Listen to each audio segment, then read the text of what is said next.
Beginnings on the cusp. Not too old to adjust. Old dog, new tricks. Remember, I was just a pup. Something dirty in my cup. Clean soul, good karma is a must. Still my shooter in the cut. I was stuck inside a rut. Played the game, made bank, move G. Anything to get a buck. You won't find me in the club. I'm in the lab trying to sharpen up the sword. Swinging blades at these scrubs. Bitches flock like bugs to the light. Yeah, right. Treat my hoes like these raps. I don't really got a type. All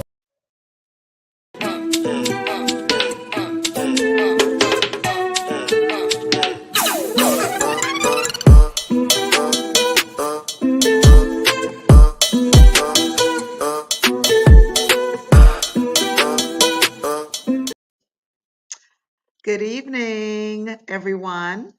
So tonight's wine selection, we are looking at a white blend. It is called Conundrum, and it is called Conundrum 2022. So when you think about the definition of conundrum, it is a complex or difficult problem or question. So this white blend is a combination of 4 grapes. You have a Chardonnay, a Sauvignon Blanc, Semillon, and Viognier, which are French grapes. So the conundrum comes into place because this particular wine, the exact combination is a secret. It is only known to the winemaker, which is Camus, and it changes depending upon the year of the wine. So on the palate, you're going to taste a ruby grapefruit, guava, mango, and a hint of green apple. So this is an excellent selection for the summer. It's light, it's great for relaxing, hanging out by the pool with your friends, or your favorite summer meal. So tonight's selection, a white blend, Conundrum 2022. Cheers.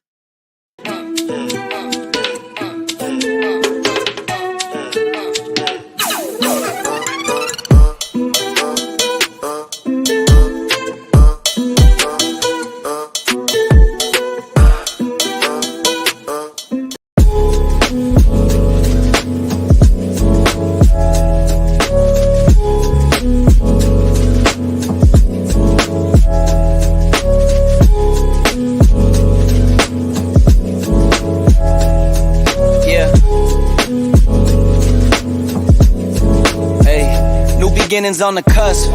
Not too old to adjust. Old dog, new tricks. Remember, I was just a pup. Something dirty in my cup. Clean soul, good karma is a must. Still my shooter in the cut. I was stuck inside a rut. Played the game, made bank, move G. Anything to get a buck. You won't find me in the club. I'm in the lab trying to sharpen up the sword. Swinging blades at these scrubs. Bitches flock like bugs to the light. Yeah, right. Treat my hoes like these raps. I don't really got a type. Off top, bullshitting. All I needed was a mic. Yeah. Hey, pass the rock, it's all butter. Pack your bags and take flight. Don't worry, it's all covered. Hey, live your life while you can. Our days are all numbered. Rain could cause thunder, but the sun comes after, clearing up the disaster. Isn't it lovely? I ain't looking back, I'm focused on what's in front of me. Everybody days a number, but I'm still here luckily. I know that God got me, so I'm in good company. Yeah.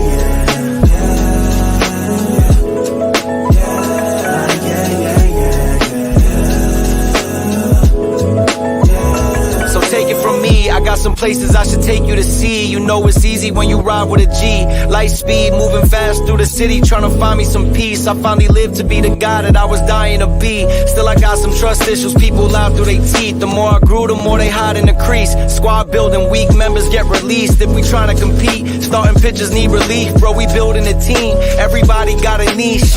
I've been known to play mine to a T, but it's time for me to lead. Picking dirt right out the cleats. Steep path, roadblocks in the streets, trying to knock me off my feet, cause the devil never sleeps. So I don't sleep too, and trying to breach safes that I didn't have the keys to. We all been... What's up, ladies and gentlemen? What's going on tonight? Welcome to another fantastic episode of Flipping Tables with your boy, Black Man Unfiltered, and my brother from another mother, the velvet voice of YouTube himself, Lost in Translation, in the building tonight. What's going on, my guy? Everything's everything, man. Can't wait to get this conversation started tonight, man. How you doing today? Man, you know, I'm sunshine, partly cloudy with a chance of rain. I'm honeymoon happy and peacock proud to say Yes, it sir. loud, man, that I am happy to have this show tonight with all the people that I care about and loving this thing. We're gonna have a great conversation. To the people out in the chat, man, who do we have in the chat tonight, Lost? You know, let's start from the top. We have the one and only Embrace the Greats coming in loud and clear. We also have Take Heed to the Message. She's in the building. We also got Rev Rebel in the building, 95 as always. Look out for my brother. Milani is in the house as usual. You know what I'm saying? Yes, indeed. And who else do we have? Of course, you know, we got me in the building, man. You know what I'm saying? And let me see who else we got. Oh, yes, we got Miss Jenny in the building. You know what I'm saying? And also we got Green Beans in the building. Yes, indeed. Lee Clinton in the building. And I think that, hold on, wait a minute. We got Revolving Potato in the building, Marriage, Politics, and Sports. And of course, you know, we got Anissa in the building, followed by Josh Jones. And also the one and only JT from What We Know Podcast in the building. And we also have Mr. Corey Hagan in the building as well. And I think that's it so far. But of course, you know, they're going to trickle in, man. Absolutely. Thank you so much, man, for that. Listen, I want to start bringing everybody up, man. Thank you, everybody, for being here. Make sure you hit the like button, subscribe button. Izzy, I see your boy. I think I sent you the link, Izzy, but I'll send it to you if I didn't already. But thank you guys for being here tonight. Hit the like button, subscribe button. Also hit the share button if you want to donate to the channel. You'll see the Cash App at the bottom of the screen in a few seconds, as well as you could do the super chat if you choose to do so. All right. We appreciate you guys for being here. I want to start bringing everybody up. I want to start out with the ladies first. The ladies of the BMU network are in the building tonight. The first lady I want to bring up tonight that has the clear camera and the baby bump. That's my girl. All right, guys. And if you just listen to her sometimes, she comes on here. We want to see her more because we want to hear her voice a lot more in these spaces. But if you haven't seen her, I'm a PhD. We got Miss Jenny in the building. Yes, indeed. Now, you just saw her tasting wine, and she started pronouncing all these French words. Man, people their spirits starting to get a little tickled a little bit. Let's give it up for our girl Anissa. It's in the building tonight. Anissa says she's long bunk. Like, I don't know. I don't know what to say. What she say? All right. Let's see who else we got in the building. We got Embrace the Grace in the building. Hi guys. Yeah, what's going on? All right, we got another lady in the building tonight. Hold on, wait a minute. Let's put some Take Heed up in it. Listen, Take Heed is in the building tonight. Take Hold on a a second. picture, write it down. I don't give a fuck. You hear me? Do what it do. Take Heed in the building tonight. Yes, indeed. Yes, indeed. Yes, indeed. All right, we're going to start bringing in some of our other guys. Now, we have a guest in here tonight. The professor is in the building tonight. Let's bring him up. Professor, what's going on, my guy? Hey, what's going on, guys? Thank you for having me out again today. All right. And then we also have my brother from another mother, a part of the ball, the bees, the 7 Bs. I'm going to let Mr. Bennett do all that because I can't. He does it very well. JT in the building tonight. What up, man? Clapping with you, brother. Man, same old, my brother. All right, ladies and gentlemen, we got the president in the building tonight. Mr. Bennett is in the building tonight, ladies and gentlemen. Good evening, everyone. And once again, salute to the bold and the beautiful, the beneficent, the benevolent ball brotherhood of the BMU network.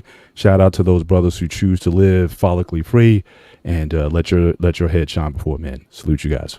Absolutely. All right, ladies and gentlemen, last but not least, Arpain. I think he's already giving his wife a massage, so I'm gonna be bringing Arpain and Trey Taylor in and out. Ladies and gentlemen, give it up for you. I'm gonna bring in Arpain first, let him speak, and I'll bring you up, Trey, too, as well. Here we go. Arpain is in the building tonight.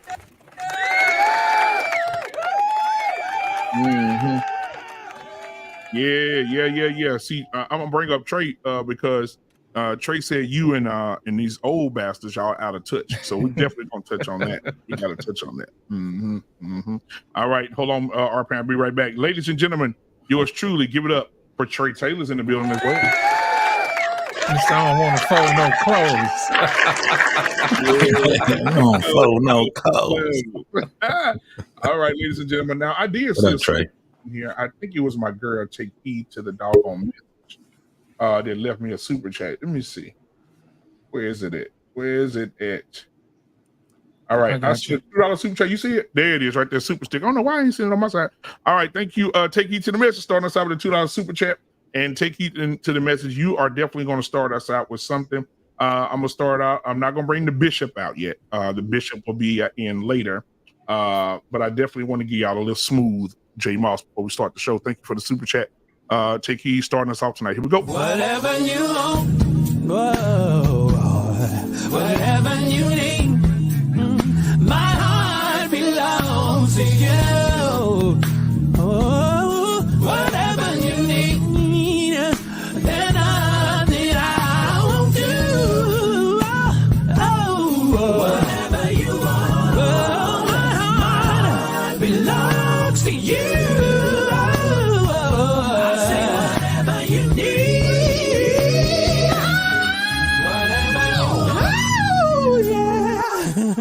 Whatever. All right, man. That was for you, Take Heed, right there. Look at Take Heed. Look at Take Heed. She's fixing herself over there. J Moss a fool. It ain't nothing like a gospel artist covering a Jodeci song. That was amazing. But I appreciate it, man. Take Heed. I appreciate you. And shout out to your king. We're gonna start there right now. Take Heed, you're first. How are you tonight? How's the family? How are your children? What's going on over there in your camp? The family is good. We're getting ready to do our weekend. We have to take the eldest down to her college. So she's doing the summer thing. So we gonna head down there. We done bought everything. So, and she's trying to tell us, oh, I don't know, my stomach is bothering me. I told her, listen, you better get it together. You better get it together because you going Sunday. So we so proud of her and everything. So the house just been, we just been busy preparing her to get ready to go. And we so proud of her, somebody who used to run around here talking about she need chocolate chip cookies. And and now she's going to school for law. So we so proud of her. Yeah. That's man, amazing. Miss Jenny, how are you over there? I'm sorry. Excuse me for being disrespectful. How are y'all doing over there in the camera right now? Thank you. Appreciate that. So I am 16 weeks this week, and I'm hopefully going to be able to find out the gender next week, depending on how it's positioned. So hopefully we'll be able to update you guys about that next week. And tonight is my last night of being 25. So I'm spending my last night of youth with you guys. All right. Happy birthday. Happy birthday. That baby's going to roll over. Because we're going to do a poll tonight. Who think it's a boy and who thinks it's a girl? I think he's going to roll over and say, hey, mama, look. And it's a boy. I think it's going to be a boy. I think so, too. I hope so. Yeah, so keep us updated, Sugarfoot. All right, Anissa, the wine connoisseur, Echo Bougie, whatever you said. How are you tonight, sweetheart? I'm doing extremely well. I have no complaints for today, so everything's great. All right, tell Bartholomew we said hi. I see that will. light on over there in that corner over there. He's sitting in the chair. Embrace the grace. What's going on with you tonight, Sugarfoot? I know you happy tonight. What's going on? I'm good. I'm chilling. Had a long day at work, and now it's time to spend time with the family and unwind. I know that's right. All right, Trey in the building. Then I'm gonna bring up the old guy. Trey in the building, man. What's going on with you tonight, my brother? Well, let's see. I was served with a motion to increase child support today. So other than that, I'm doing well. Oh, wow. Yikes. How do you feel about that? I've been in better moods. Ooh, I'm not. We in trouble tonight. I'm not right? My own. I'm not in a good mood at all.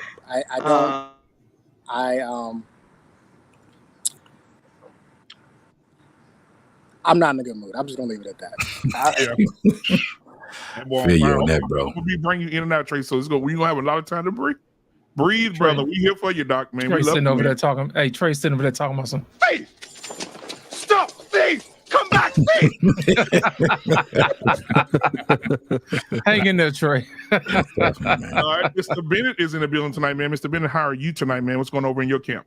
We're doing well, just this last week, the parenting to an extent doesn't stop. I had a daughter who was in Vegas on a NABA conference, fully paid conference out there. So she got a lot of networking, a lot of contacts, a lot of practice interviews with major accounting firms. So just kind of, coaching her up through that.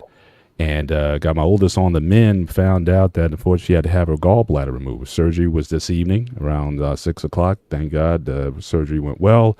She's going to be sore for a few days, can't lift anything over 10 pounds, and just going to have to just rest up. But she should be back to work next week. So we're just holding it down for these young women and, trying to, get them into adulthood. Yeah, man. All right, man. We'll prayers out to your daughter. Hopefully for Appreciate speedy it. recovery for her. Yes, sir. All right. Oh my God, ladies and gentlemen, the proper introduction for a man such as this man with this stature. Don't do it, man. Don't do it. Our pain is in the building tonight. Toughest things any man has ever done is turn down a nice piece of willing, steaming ass piece of pussy. Our pain is in the building tonight. Our pain, what are your thoughts, man? How are you and how's your wife over there? I don't believe anything I said in that clip. I don't believe anything I said in that clip. Okay, how about that? Okay, you said You don't like that. You don't like that guy. The thoughts and views. Hey, listen, you know what, man? I'm sorry to hear that news about Trey. Let me tell you, Iman Shumpert, his wife, his ex-wife, makes twice as much as him, but they're making him pay a 7-figure settlement and $8,000 a month to her. Yeah. Yep. Oh wow. That's absolutely ridiculous. I don't see how that shit can fly. We tried to tell you 6 months ago, mother nigga. Didn't we tell you? We said Mother nigga. Could it possibly be his net worth? I got to go downstairs and wash my wife's feet right now just so she don't get a change of heart, man. So I'll be out on the street, with a sign saying I work for food or something, whatever. Because man, it's just ridiculous. How could that be? I don't see how could that be. Is that because maybe he out-earned her when he was a basketball player, right? no, she's making more than him now, though. She was making. I mean, listen, he stopped playing basketball almost 10 years ago.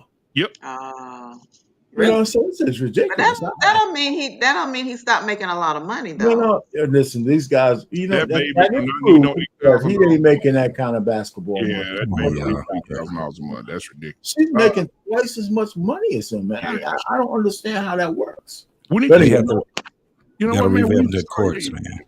You could hire somebody. I ain't gonna say that. A professor. How are you tonight, sir? Hey, I'm doing very well tonight. Again, thank you guys for having me on the panel. Enjoyed a relaxing day. Hung out by the pool for a little bit, and then later I had a meeting with my men of class and my ladies of grace. So other than that, I had a great day today. All right, man. Appreciate you. Last but not least at all, ladies and gentlemen, you better put your damn hands together. I got my drink and my two-step. Hey, from the jailhouse to the courthouse. Yeah, JT. What up, though? What's going on with your partner? Oh man, listen. How you doing, brother? I'm doing well, bro. When I seen the picture, I thought you when you pulled everybody up, man. I thought you had another angle from the camera. I was like, Black man, how did you do that? You said that's the professor. Oh, damn. Then I saw y'all move different. Guys, I thought y'all was the same person. There you go. There you go. I kept looking like, how you doing that? Hey, God makes beautiful things twice a time. You know what I'm saying? So you did. You did. Man, I'm doing well, man. I'm doing well, man. I'm getting a chance to really enjoy 4 years of this big ball of energy. My grandson, Oh, okay. Go ahead. And I forgot. I'm way out of line. I'm out of pocket, man. For real. I forgot how much energy it takes, man, to do this shit with little 4-year-olds, man. He's about to be 5. And I was just like, wow, time has flown. It has really flown, man. But I'm really enjoying he's putting that youth in me. You know what I'm saying? Because I got to get up earlier than usual. Got to cook breakfast. Then I got to deal with him being indecisive. So I got to help him make his mind up. And that's only at 7:00 in the morning. You know what I'm saying? So I'm enjoying that, man. But he's between me and his great grandparents, and because him and his mom stays in Tennessee, so he's just at all right now. He get a chance to be around all of this family, and he's going from one house to the next house, man, and causing terror everywhere. But I'm really enjoying it though, man. Most definitely. Well, shout out to the grandson, my guy. Shout out. Yes, sir. All right, now I see we got another super chat in the building. We got Trucker Yale. He says salute to the panel with the $10 super chat. I knew somebody was going to bring the bishop out. I felt it in my spirit. Ladies and gentlemen, the bishop, the leader of this congregation, our pastor, Bishop Goodjoint.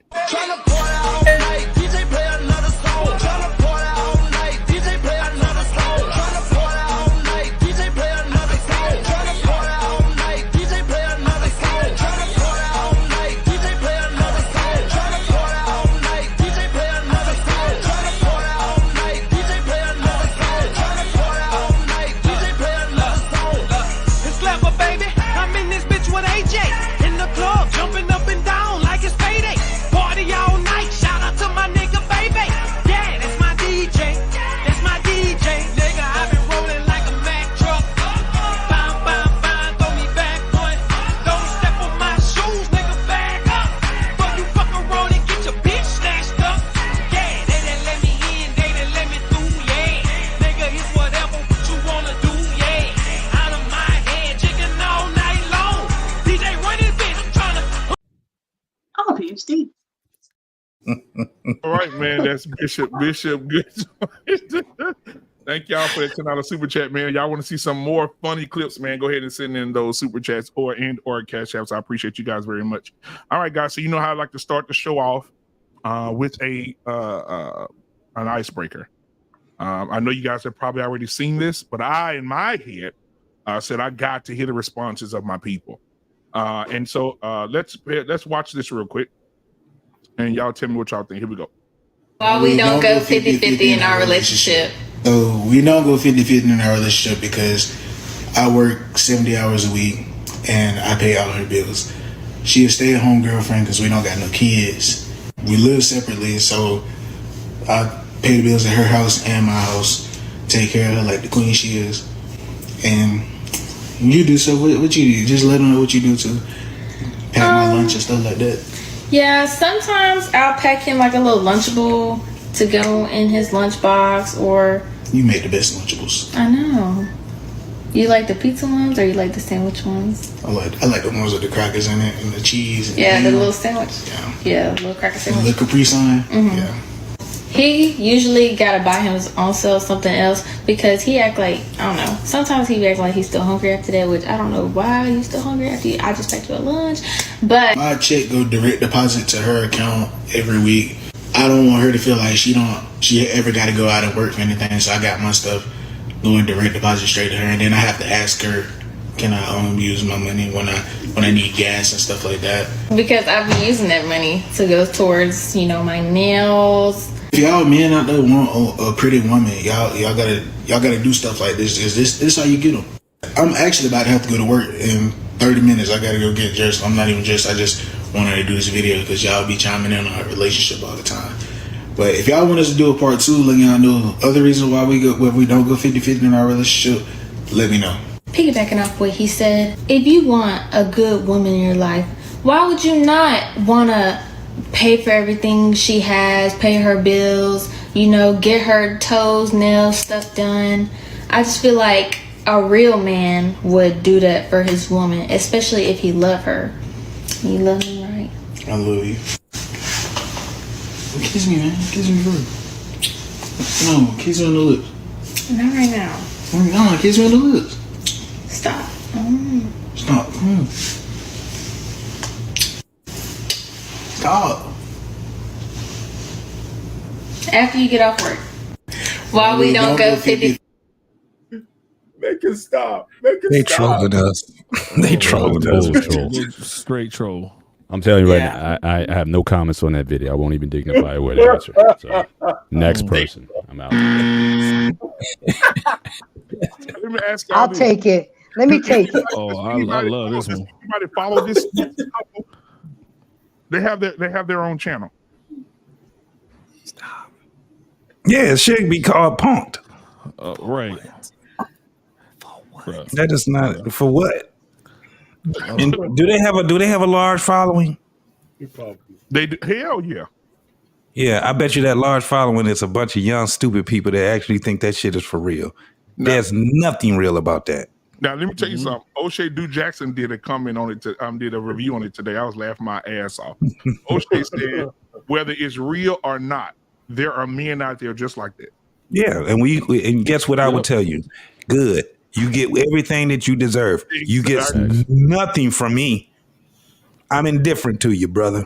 Now, So what? The lost in translation. I'm gonna let you have this segment because I got to bring Trey up because he's on fire, and I definitely want to hear what he got to say.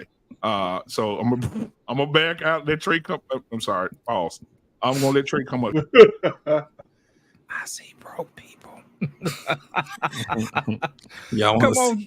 We're gonna start with our guest today, Professor.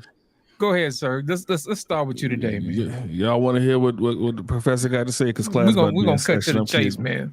We'll welcome you in right on off the bat, man. Hey, listen, if it's true, he got a side big heifer somewhere because them Lunchables is not doing it. He too big for all that shit. Secondly, bro, that must be in Atlanta somewhere because he's stepping like I don't know why. 50-50, he paying all the bills. He got to ask up, bro. There's no way on God's green earth I'm doing that.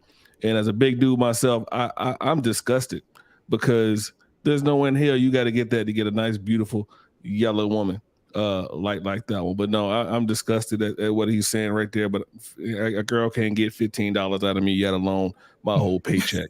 So that ain't about to happen. But yeah, Lunchables, and she can't even cook. Come on now, man. We gotta do better than this.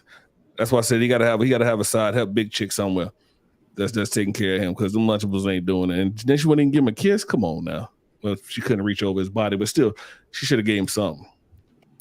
But So I ain't she got can much reach to for say, that money, man. but she can't reach for that sugar. You know what I'm saying? She can't. She reach. Yeah, exactly. Can't do it. Won't do it. Look, appreciate it, Professor. Let's go ahead and get Trey in here, man. Trey, I know you saw the video, man. Come on.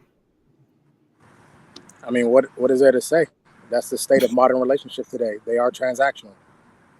We've been saying that for weeks. So I'm not really surprised by it. It doesn't shock me one bit that men today are willingly giving their money to women who don't deserve it. It's not surprising one bit. And whether it's a skit or not, it is reality. I asked Tommy last night, does art imitate life or does life imitate art? Art imitates life, meaning if this is happening to men. A lot of you men out there are weak as fuck. Plain and simple. There's no other way to put it. Weak as fuck. And the fact that you think that you should give your money to a woman under any circumstances lets me know just how fucking weak you truly are. So, not surprised. This is the state of men. Has nothing to do with how big he is. Has nothing to do with any of that. This is men today. Y'all are soft. And what you should be telling her is take your high yellow ass on somewhere. Go on somewhere. Get out of here. Because you are not worthy of my money. Lunchables? Yeah. I watched a video earlier where the chick said she packed him. He got a peanut butter and jelly sandwich and beef sticks. Man, if you don't get this broad up out of here, man, she's worthless. Trying to kill So you. when I say things like women are worthless, people get mad at me. But yet they go on social media every day and show us just how worthless they truly are. Mr. Bennett, we're gonna round out the bottom row. I'm not dignifying that video. I mean, I'm one of those. I believe in cancel culture. So, you know, you're not going to get me with that one. So next. Yeah, let me just go. so we could complete the bottom. Listen, you know what? Let's just assume that that's real, right? Because whether it's a skit or not, I agree. It's too many men are actually doing that kind of stuff. I mean, it's just ridiculous. And listen, I guess they're grifting people, and the fact is that they could at least the kiss really just gives it away. I mean, see, I'm not kissing your big fat greasy lips and shit. Are you kidding me? You know, and so listen, that gave. I mean, I know it was a skit even from the beginning because they're trolling us. I even put that in the chat. They got to be trolling us because this shit ain't true. But there are men who will do anything for a woman. Listen, in my darkest days of drought when I couldn't get laid, I never was ever that desperate for a woman. I just waited for one to come around and then boom. And then everything was all right again. You know what I'm saying? So, I mean, this is just crazy. I mean, that's all I have to say, man. But you know what? As humor, that's good humor because there's so many men that are so weak when it comes to women like that. It's just pathetic, and it needs to be presented sometimes, and people just need to get it. And that's why they have us to tell them, don't be that guy. I'm done. Thank you. I hope it's a skit. Oh, Take heed. Take heed. It's on you, Dom. Let's start the women off right. Why me though? Why did I? I hope it's not real. I hope it's not I don't real. think it's real either. But I will share something with you. A lot of women, the way we talk, we can talk men out of their wallets. This is the truth.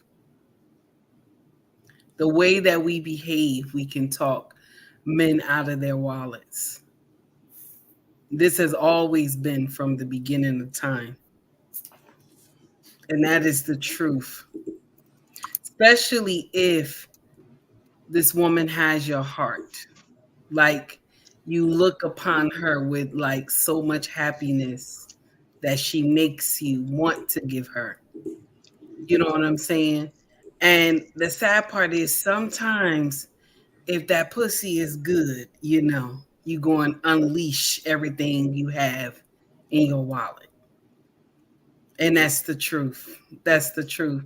And it's sad to say, but it happens.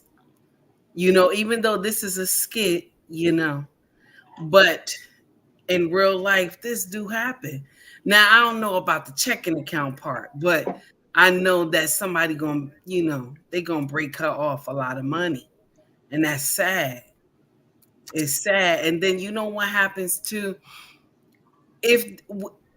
Really, when you get a man like this that's kind and sweet and he want to do for you, and then you you ungrateful and you nasty to him, what usually happens after you break his heart, because more than likely you're going to cheat on him, he turns into a monster, which he needs to, though.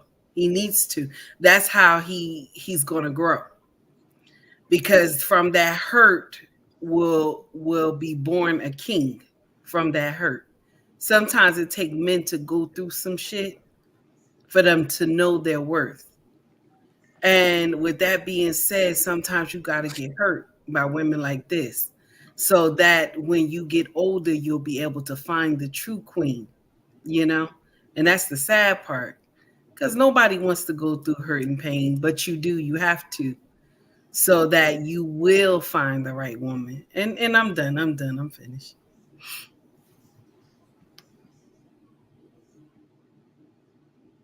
Miss Jenny, you got next. Okay. Yeah, a lot of different things going on in the video that really caught my ear and just took me aback.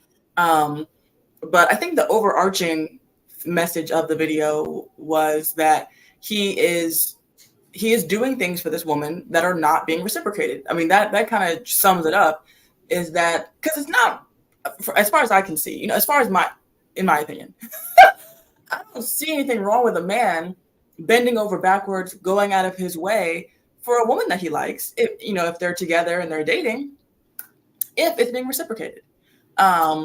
Because that's how you treat someone you love. If he wants to give her his paycheck, I don't think that's the best idea. But But if she was going out of her way and she was just showering him with affection and love and like it reminded me of when I was dating my husband. He was doing a lot of things for me that outsiders were like, why is he doing that? He shouldn't be doing that. You got him whipped and all this stuff. But then I started to up my ante because I had never had a guy treat me that way. Like, he was letting me borrow his car when he was at work, and he started paying my bills and buying me food and stuff. And so I would go over to his apartment when he was at work and wash his bed sheets and like clean his kitchen. I'd never done that for a guy before. But I felt like, okay, well, he's showing me that he's serious, so I need to show that I'm serious. And so I don't see a problem with doing, simping if it's, mutual. But that's the problem. You don't get someone's whole paycheck and they get Lunchables. No, not how that's supposed to go. So yeah, that's what I think. Miss Jenny, you down for the mutual simp destruction, huh? That's as I'm long all as for we're that. Exactly. returning fire. You know what I'm saying? Let's go, Wow. Anissa. I know you've been waiting. This Well, up I your guess alley. this is y'all's definition of simp. I guess that's what No, that's what a this sucker. truly. Right. I think he definitely sees her as the prize in the relationship. I think that's how he's looking at it, and that's how he's approaching it. But she is giving bare minimum. And so I agree with Miss Jenny. I think that is so out of line. I think he's doing way too much for that to be a girlfriend. And again, she's not reciprocating at all. So hopefully there is one of his family members or somebody will see this and pull him by the coattail and check him and get him back in line and get him on the right path. I don't see anything wrong with doing nice things for your girlfriend. I have no problem at all with that. Definitely I think he's lying. I can't imagine a boyfriend would be direct depositing his check to another. That sounds Right. ridiculous to me.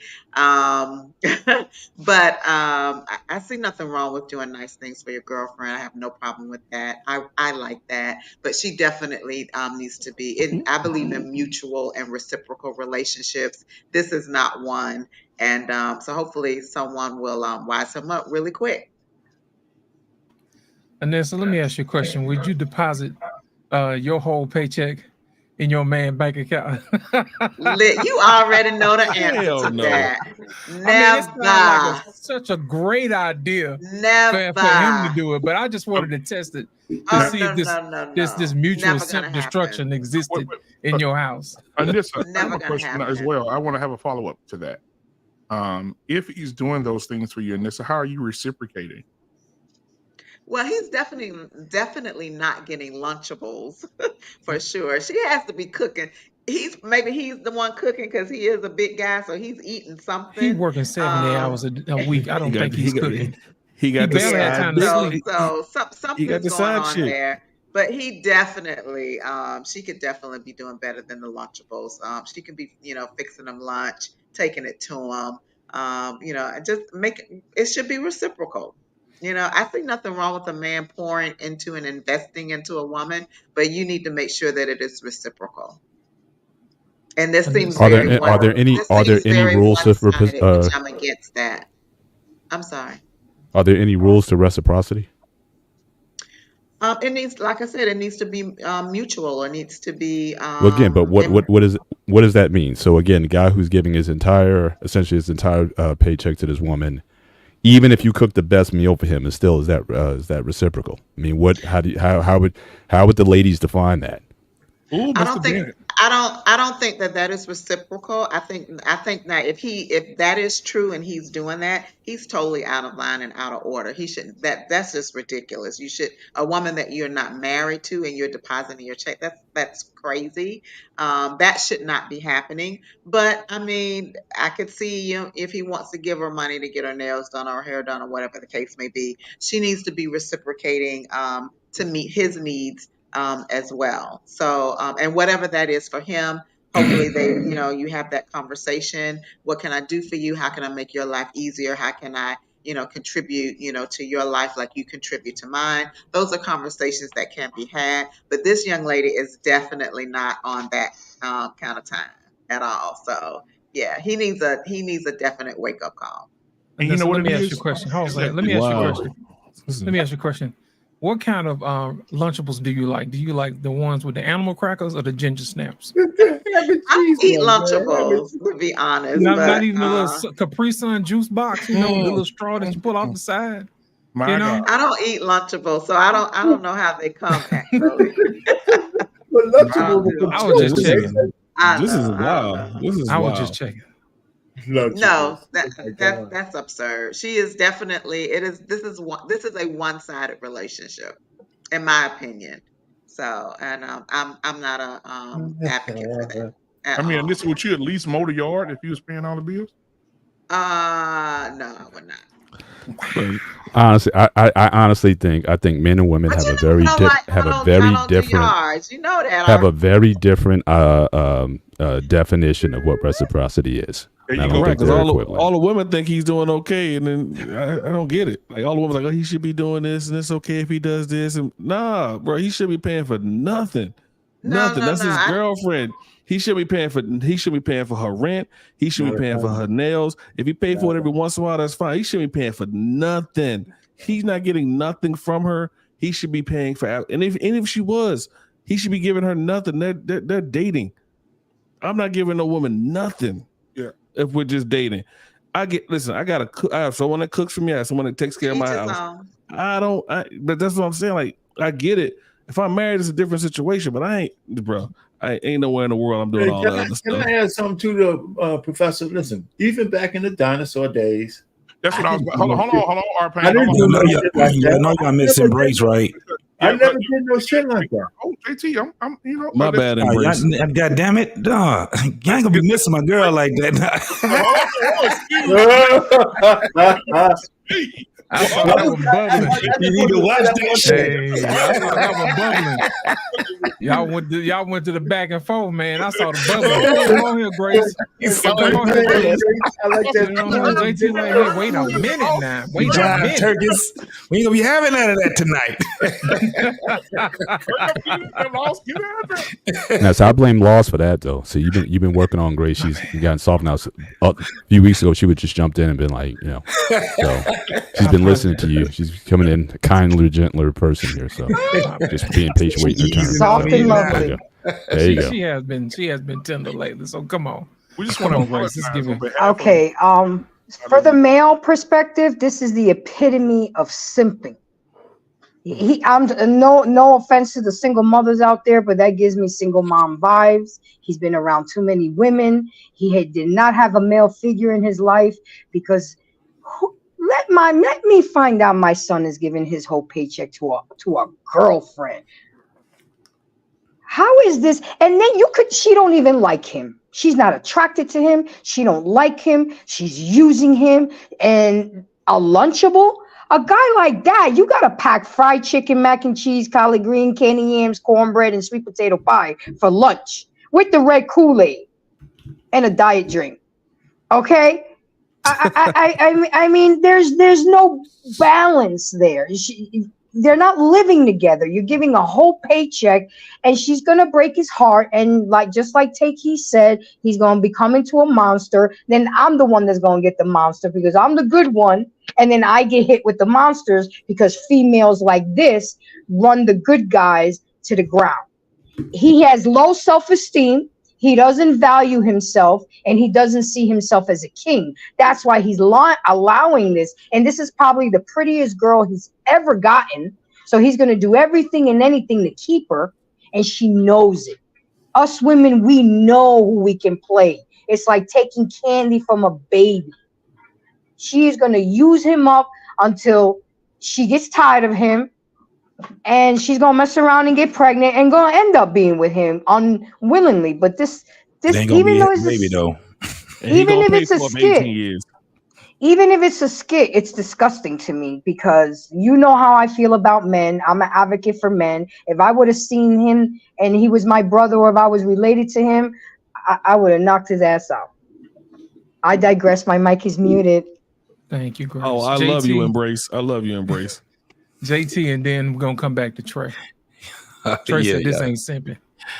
Yeah, and that, like I told you, that's a sucker. He at the end of the day, it's not simping. It is, but I ain't gonna. I'm gonna let Trey explain that part.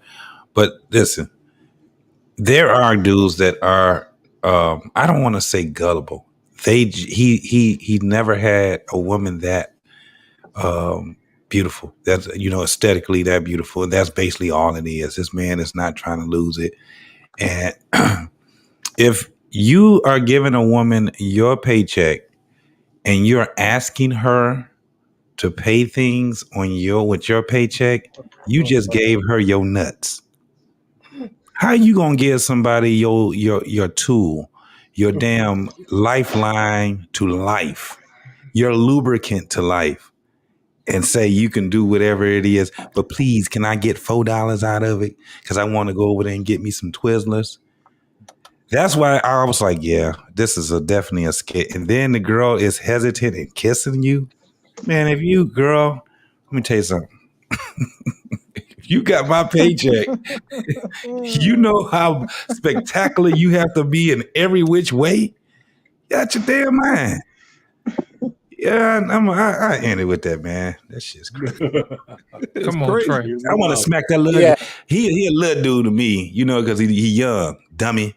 I want to just grab him by his thick ass neck and tell him, "Hey, man, that ain't what you do. You hurting yourself already, little boy." That's what's gonna happen to your heart. Come on, Trey. You big dummy. Come on, Trey. Explain to us why this is not simping. This is not simping because he is getting something in return, regardless of what we think whether it's valuable or not. He is getting something in return. She's doing something. So that's not simping. Simping is somebody who's doing something for a woman and getting nothing in return. He's getting nothing at all. And they didn't say that they weren't having sex. Did they say that? I didn't hear that. Did they say anything about them not having sex? Man, come on. She won't even kiss his man on the lips. It can't be good. She probably just sitting there. Hang on. Because that takes me to my second point. There's a lot of married dudes out here that can't get their wives to kiss them, let alone have sex with them. So the kiss is irrelevant. That doesn't matter. There's guys have been with their wives for 10, 15 years, and she won't even touch his ass. So that's irrelevant. The kiss is irrelevant. That's my second point. My third point is to Anissa and this reciprocity. Let me tell you what reciprocity is. Reciprocity is a word that makes our women feel better about not contributing the same amount to a relationship that the man does. That's what y'all come up with this fancy ass word, reciprocity. That's why Mr. Bennett asked the question, are there levels to this? And there are. There is no direct, fair, equal reciprocity for provision. You cannot match it. Plain and simple. You cannot match it. There's nothing you can do. Nothing. So this reciprocity thing is BS. The fact of the matter is, if somebody is taking care of you, taking care of your needs and some of your wants, you should be kissing the ground that motherfucker walks on, because they are doing the one thing that you are supposed to be doing for yourself as an adult. That's all I got. Trey, here's the thing, man. This man works 70 hours every week, and you can't get him, you can't honor him with no sugar on camera. He didn't just basically made a fool out of himself. No, I can't go for that. Whether the guys are married or not, seen on camera. Listen, whether the guys are married or not, they got kids to show for it. This man ain't got nothing. He got a live-at home pet girlfriend. That's exactly what he got. No, she got her own apartment. She got her own apartment. He pay rent for it, and she's smashing the UPS dude. Or somebody, because I know it ain't him. Hey, listen, let the point breathe, because Trey is right. Listen, I say this more than once. My wife could never do for me what I do for her. Absolutely. Not only while she's alive, I got her taken care of when I die. Now, I don't hear one woman ever saying what they do for a man after she's gone. After you know what I'm saying? So, and what's his name? Uncle Rick comes up here and says the same thing. I mean, the reciprocity thing. There's no real reciprocity. The only thing she could do for me to kind of make it to equalize is don't break my few little vows that I have. Respect me, be exclusive, and be available and raise my children and all that kind of stuff. And she caters to me. So she does a lot of other stuff. But what I got set up for my wife, she could never repay me for that. She could never do it. She's not doing the same shit. And I don't ask her for that, by the way. I ask her for the few things I just mentioned. Respect at the top of the list. So, so listen, women don't understand. They come up and say, I do all this kind of shit, man. Really, I agree with Trey, man. And the kissing thing, Mr. Bennett hit that harder than anybody else. People are screwing without kissing all the time. All the time, and you know what? My wife kisses me, goddamn it, so I don't have to worry about that. God bless her soul. My thing is this. Go ahead, take heed. Go ahead, take heed. I'm gonna let this breathe. Go ahead, take heed. So I disagree with Mr. Bennett, okay, and Mr. Payne. I disagree, and Trey too. I disagree with all three gentlemen, okay, because the woman, okay, is God.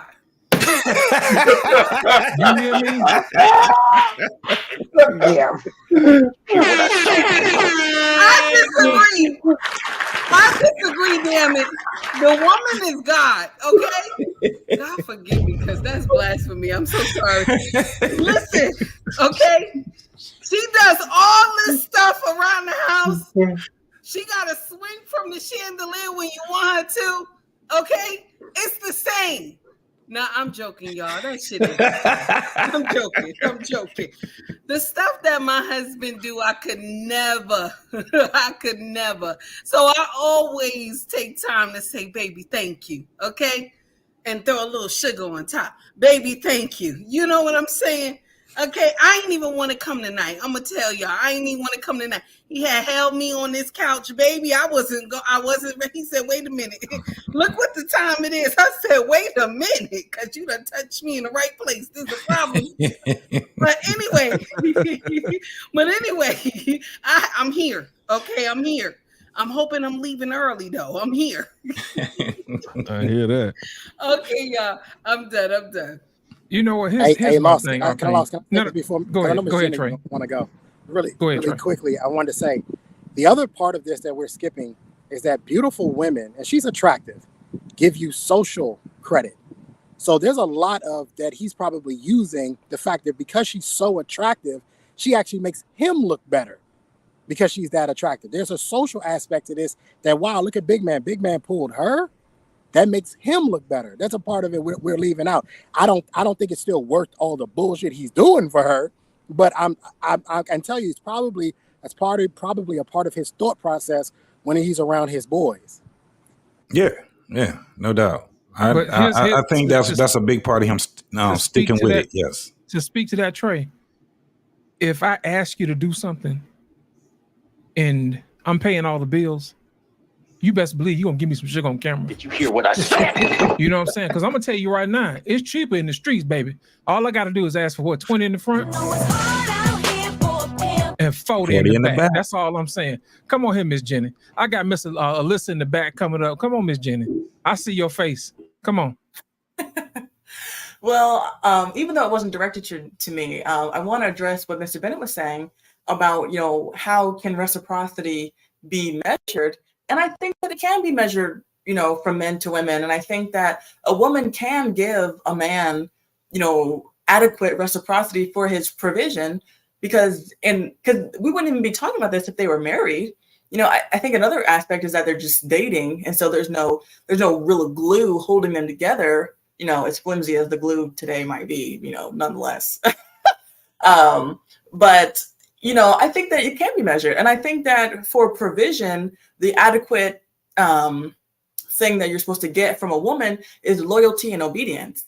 And so even just in that minute-long clip that we saw, she's not giving that, and he's giving the money. And they live in two separate places. So, she could use his money to benefit him. So she gets his whole check whenever it comes in, and she fills up his fridge. And she does his grocery shopping and she cleans his house and she organizes his things and she plans his schedule and she makes his doctor's appointments and she makes sure that he's up and running. So all he has to do is come home and drop his work bag and lay down and he never has to worry about anything going on. And she's playing house because what he's doing is he's showing his husband material. He's showing that he can provide. And so she needs to start showing the fact that she can be a wife by showing that she can run a home and that she can be submissive and that she can be obedient. And that's how it should be mutual, because he's already showing his husband part, so she needs to show her wife part, which she's not doing. And so that's what I would say is that, you can, reciprocate, you can show, but it's just the fact that she's doing so little, it's just like, what in the world? But she could be doing a lot, and it could be equal if she wanted it to be. Except kiss him on the lips. Can I ask you a question though, Miss Jenny? What if you already, when you meet her, you already have that stuff in place? You have someone who cleans, you have someone that cooks, you have someone who organizes your house, you have someone that does your schedule. Where can she provide reciprocity in that situation? Well, then you would need to get rid of those other people, and then so she could do that, because if they're working towards being a married couple, then that should be the end goal anyway, because that's the duty of a wife. Okay. So get rid of the effectiveness and the efficiency and bring in the chaos. Well, no, because she shouldn't be bringing in chaos. A good wife doesn't bring chaos to a husband's life. That's true. That's wishful thinking, the good wife part. That's wishful thinking. This is 2024. Well, we're speaking in Miss ideals. Jenny, she pregnant. Please be nice to her, y'all. And now, hold on. Now, I want to know what. I know what it is, guys. I want to say this very quickly. Trey, as you saw earlier on my banner, I said I had a gift for you that will cheer you up today and make you smile. And so I like to keep my word. So here we. Are you serious?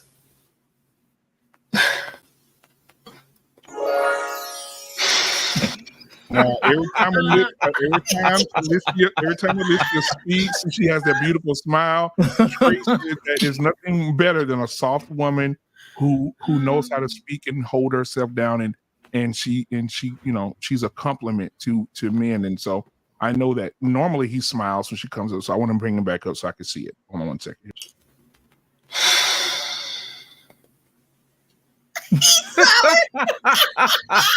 KC number T.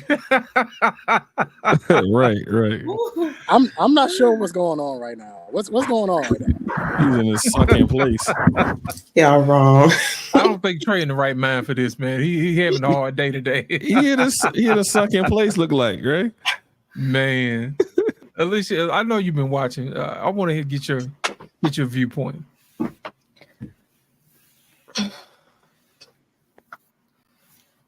Hi, everyone. I wasn't expecting that. Well, take your time. I was going to say I was going to piggyback off of what Trace. You know what? I got you. You're not making this no better, Alicia. You're not helping. I got you. Except that the value could be, because I don't believe it could be 50-50 at all times during the relationship.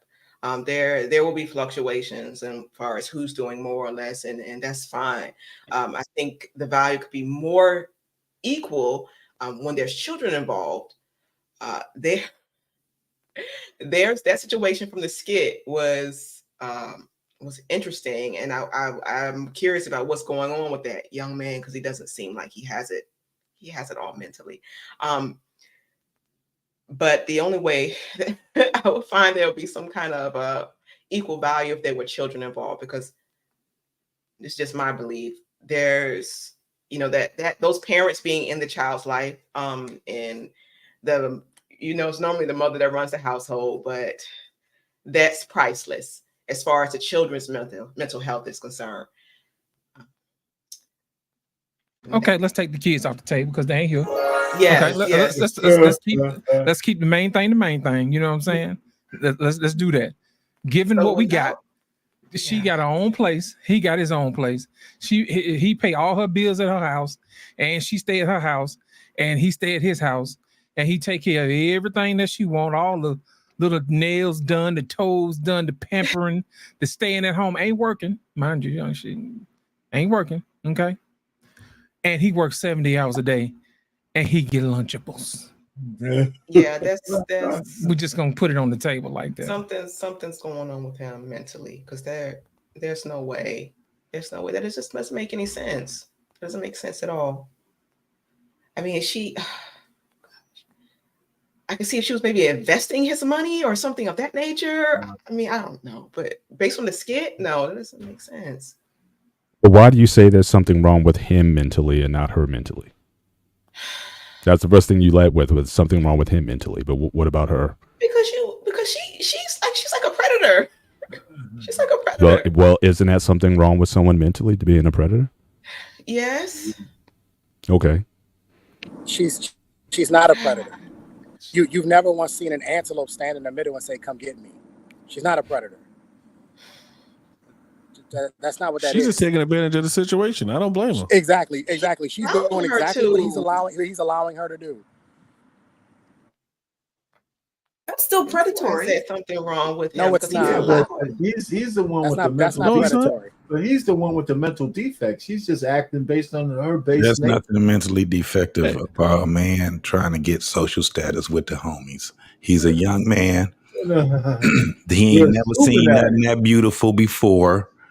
And for her to you have to even look at the origin of how he even got her to get on this line like that, right? Evidently, he led with money or something. I don't think there's a mental defect or nothing like that. He's just a young dude that ain't never had nothing like that. Didn't think he would be able to get it.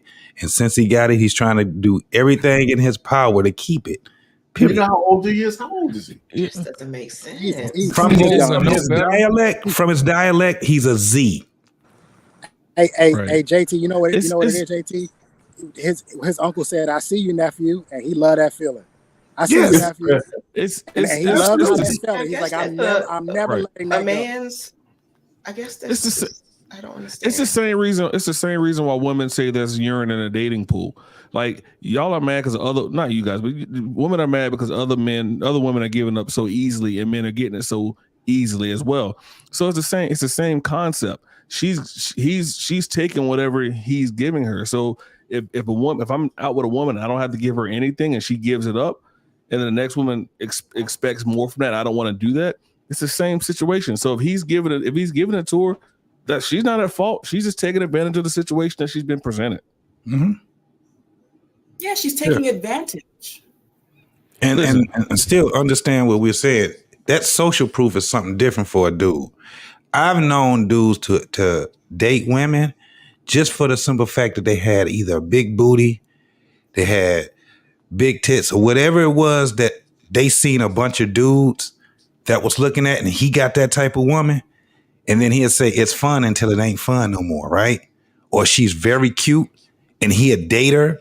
But then when he finds out, damn, I can't go nowhere without having this motherfucker right here, and everybody hollering at her, and I got to fight to prove my love and shit like that. And most dudes, when they get older, that's the reason why they be like, I'm not about to get that real cute dummy. I'm not going to get her because it's a lot that I got to deal with when I'm going out with her. It's too much. You're going to worry about her. And then even if she shows, because a lot of women would show signs of promiscuity, or what? How do you say it? Yeah, right? Promiscuity. Freaky deaky. So even with that, dudes this is where you had dudes that be, where you going? What you doing? Why you ain't answer the phone? This is the reason why. But JT, you admit that his immaturity, though, to me, depends on what his age is. If he's 17, I can go with that. But if he's 24, 25, at some point you got to transition from being a jerk, right? Not really. No. You're right. Not really. But the older you are doing that kind of stuff, that to me says that you have at least arrested development. You know, have you talked to a 25-year-old? No, I have. What I'm saying is every man likes to have their woman to look good on his thing. But if you give up everything just for that kind of clout, I think you have arrested development. I mean, I went through all that shit when I was 19, right? Some guys 25. Some men might be in their 30s. So I don't want to pass judgment. But there's a time where you're going to say, even if the woman is banging, it's not worth giving up all my dignity for. I don't give a shit about my peers like that. I mean, Don't you know what I'm saying? Gen Z doesn't have dignity. That's a lost Go ahead, concept. Jay, would you say that again? Let me Go ahead, say it again. Gen Z doesn't have dignity. That's a lost concept to them. Let me explain to you when the true test will come. When he comes home one day, or he comes over to his place, and she's face down, ass up, getting dug out by another man. That's when we'll be able to determine whether or not he's really a sucker or not. That's when we'll determine, because what he does after that will determine what type of man he truly is. Because there's no doubt in my mind, she getting her cake smashed in by another dude. No doubt in my mind at all. Yes, guy. Yeah. You know, and Bray said it, like he was probably raised by a single woman who told him to be, you know, that women want a Ralph Tresvant dude, the man with sensitivity, and that's what he's doing. He's doing exactly what his mom told him that every woman wants. So I agree with what she said. Now, also, this is another thing too. This is another thing, Arpe. Go ahead. In your day and in my day, we had to deal with another type of woman. That was the woman that we had that was clingy. They ain't got no clingy women no more. It's clingy dudes. We had women that were actually clingy. They get their first boyfriend, and what's the first thing they want to do? Be all up under him. Find out where he's going, because they trying to figure out how to do this girlfriend-boyfriend thing. You don't have that anymore. You got 15-year-olds. By the time they're 18, them girls are pros. They are pros. They cute. They are pros. It takes a guy a minute for him to even be able to even grasp what is going on, because this is not that dating concept anymore. The thing, so it does get to the point where, like, I'm like, man, this we being trolled, right? That's what I'm saying. And it could be a skit. However, there's a 50-50 chance that it's not. That's how fucked up the dating scene is for young folks. Payne, can I ask you a question? Since we're probably the two oldest guys on the panel here. Yes, sir. Because I heard it said that she's not doing anything wrong. If a guy, she's getting what she can get. If he's willing to give it to her, so be it. But I recall growing up, the way my sisters were raised, my aunts, and how they did things. If a guy tried to do all that stuff for you, you told him to take all those gifts back. In other words, he wasn't trying to buy you. He can't buy you. So if a guy led with his wallet and he tried to do all that stuff for you right away or whatever, that is probably, he's not a good guy. He's probably just a very controlling guy who's just trying to, lead with his stuff. So I don't know. I take that a little different. No, I'm just saying, but have you heard that? Was that something that you're familiar with? Because what I'm hearing now is different from how I was raised, and I respect that we're in different times. But I just don't recall hearing a whole lot of that growing up. Oh, he's giving you all that? Oh, yeah, you got it good. I never heard that. Let me answer you, because listen, and this is where I get screwed up with everybody. There was always women willing to take shit from men who were willing to give it to them. You think the world started with me? Women have always been taking shit from men. I mean, just read some books. I mean, women are receivers, man. They didn't just start being receivers in 2024. No, I know. I recognize. Listen, Ben. Even in my day, the percentages and proportionalities might be different, but there was always women you had to navigate around. Even in my day, we knew who the whores were. We knew the women who would take stuff. My wife didn't come out and just say, "Hey, I'm here. Come get me." I had to still search for her, even back then. So I'm just saying, I know nobody believes me. They thought that these nice, good, virtuous women fell off trees. That's just not true. I mean, in 1987, the sexual revolution began in 1960. Right, so I got married in 87. That's 17 years of fucking, man. We had the studio, we had all kinds of shit going on. Women were taking shit from men for time immemorial. The only whore I know who was blessed by God was Miriam Magdalene. So I mean, let me just say, I know I don't know what I'm talking about because I'm old and gray and shit, but I've seen it all change. And I'm just saying, to me, a woman is a woman is a woman. The fucking time frame doesn't matter to me. If you know how to meet them with their basic nature, we're apex predators, men and women. But we still are subject to the laws of nature, period. The proportionality changes and all that shit, I grant you. You know what? I don't want to argue that. But back then, Mr. Bennett, there were women who knew how to take for men. Oh, absolutely. I knew that. I'm just saying your household. I mean, I'm saying in the households we grew up in, women were raised differently. It's like, look, it wasn't the same as now. I grant you that. It was okay, not, that's all. Yeah. Okay. Mr. Bennett, let me ask you a question, and Jenny can back me up. Jenny, what does Proverbs 31 say about women who bring ruin to kings? What does that say? Oh man, I have to pull it up. I don't know. Just gonna put her on the spot like that. Just about to talk about Proverbs 31. She know exactly what I'm talking about. That's at the top of the list. What does it say about women who bring ruin to kings? Let's see here. From the good book. Jenny got pregnant and you slacking. You supposed to be on this, Jenny. I know some of the verses. I don't know all the verses. She got a little too comfortable, man. She got a little too comfortable. She got too comfortable. Yeah, man. She's over there relaxing. I'm trying to keep her on her toes, man. You know what I'm saying? What does it say about women who bring ruin to kings? Ruin to kings. Yes, women who bring ruin to kings. Okay.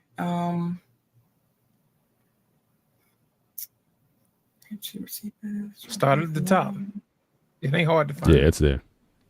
Just say Mr. you Bennett got already pregnancy. found it. Just say you got pregnancy brain and you'll get out of Proverbs 31:3. Proverbs 31:3. Yeah. Come on. What does it say? Give not thy strength unto women, nor thy ways to that which destroyeth kings. It is not for kings, O Lemuel. It is not for kings to drink wine, nor for princes strong drink. And so, yeah, I mean, it's saying that, you got to be mindful of the kind of women that you hang around if you're going to be a man of a certain stature. Absolutely. My whole thing is this: if you have a woman in your presence who doesn't have a problem with taking advantage of you, you need to show her the door. Yes. You just have to be a man about it and say, hey, look, this ain't going to work. You know what I mean? I'm going to tell you why it's not going to work. I need my kids to be morally sound. And how you're starting off this relationship does not demonstrate to me that you're morally sound. You see what I'm saying? And a lot of times guys get out in these YouTube streets and they get to hearing guys who like to pander and all this other stuff, and they claim to be Christians.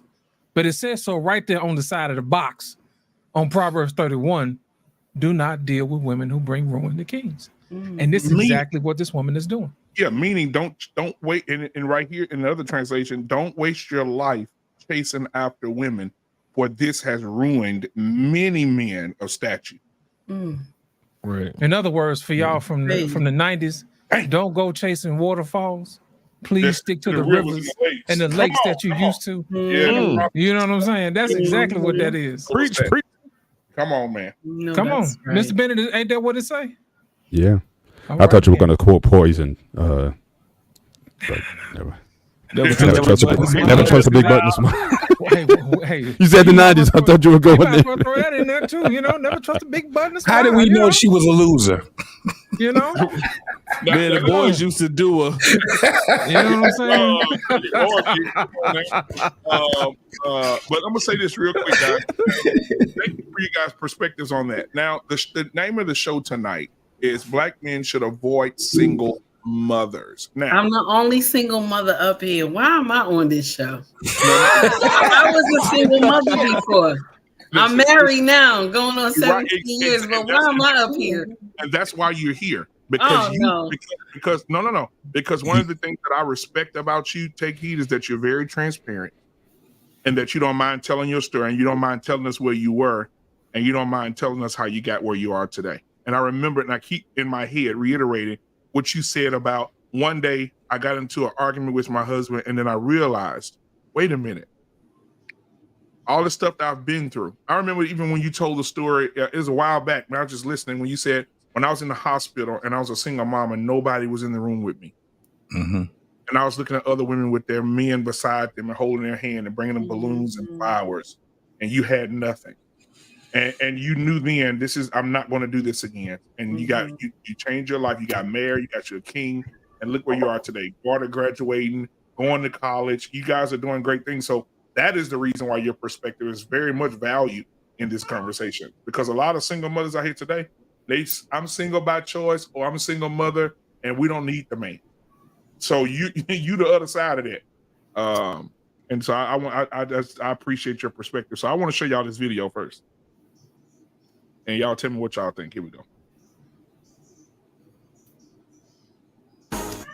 Specifically, the turnoff was when I asked that question about would you date a single mother? And Jacoby, you proceeded to tell me that basically you're a high value man and you are too good for a single mother. However, you did also tell me that you were raised by a single mother, which is profound for me to think that a single mother's not good enough for you, but it's good enough for a woman to raise you. That's unfair. And it's very insensitive to women out there who have children. All right, so just because it's a cycle, I wanted to continue. It doesn't have to continue. So what I'm saying is that it's more about why would you cut off and say that single women are not on the same level? What you're supposed to learn from is history. So Really? you're a very What's that got to- intelligent what's that got to do You're a with very it? intelligent woman. You're a very intelligent woman, right? Yes. So if you know, as a woman growing up, you know it's a less likelihood for you to be successful by having a child. So what you do, you be more proactive. Using condoms. What's that got to do making with sure your that you, choice? okay, if you're getting pregnant, then all right, cool. Maybe I shouldn't continue having this child because I'm not getting married. A better chance of me having a successful life by finding a man. That's what I'm thinking. So you were raised by a single mother. Yes. And Is your mother still alive? I struggle. My mom's still alive. Did she struggle or did you struggle? Both of us struggle. Okay, so your words that echoed all around social media, and I want to make sure that we have this clearly, were, I'm a high-value man. I've done things to step up my echelon, and I'm not going to settle for a single mother. Yeah, Did I have that correctly? I want to be clear. Yeah, we'll be selling. Right. So what makes you think you're a high-value man? The car you drive? No, the value I put out into the world. What about your character? I have great character. I built myself to basically have better choices. You want to know why? Because women can choose and make a choice. They can say, I don't want to date a man that makes less than 6 figures. They can. And then what are you doing? You're But we're not demeaning a man. talking about that. Women That's can not talk the about situation that Listen, hold that's on. not A the woman can say, conversation. I won't date a man less than 5'8", and the man could be 5'4". Do they care about What does that have to do ostracizing all of those with men? anything? If a fat man is sitting here, he can be a fat man, right? But if a fat woman is sitting here, you would say, oh no, we're body positive.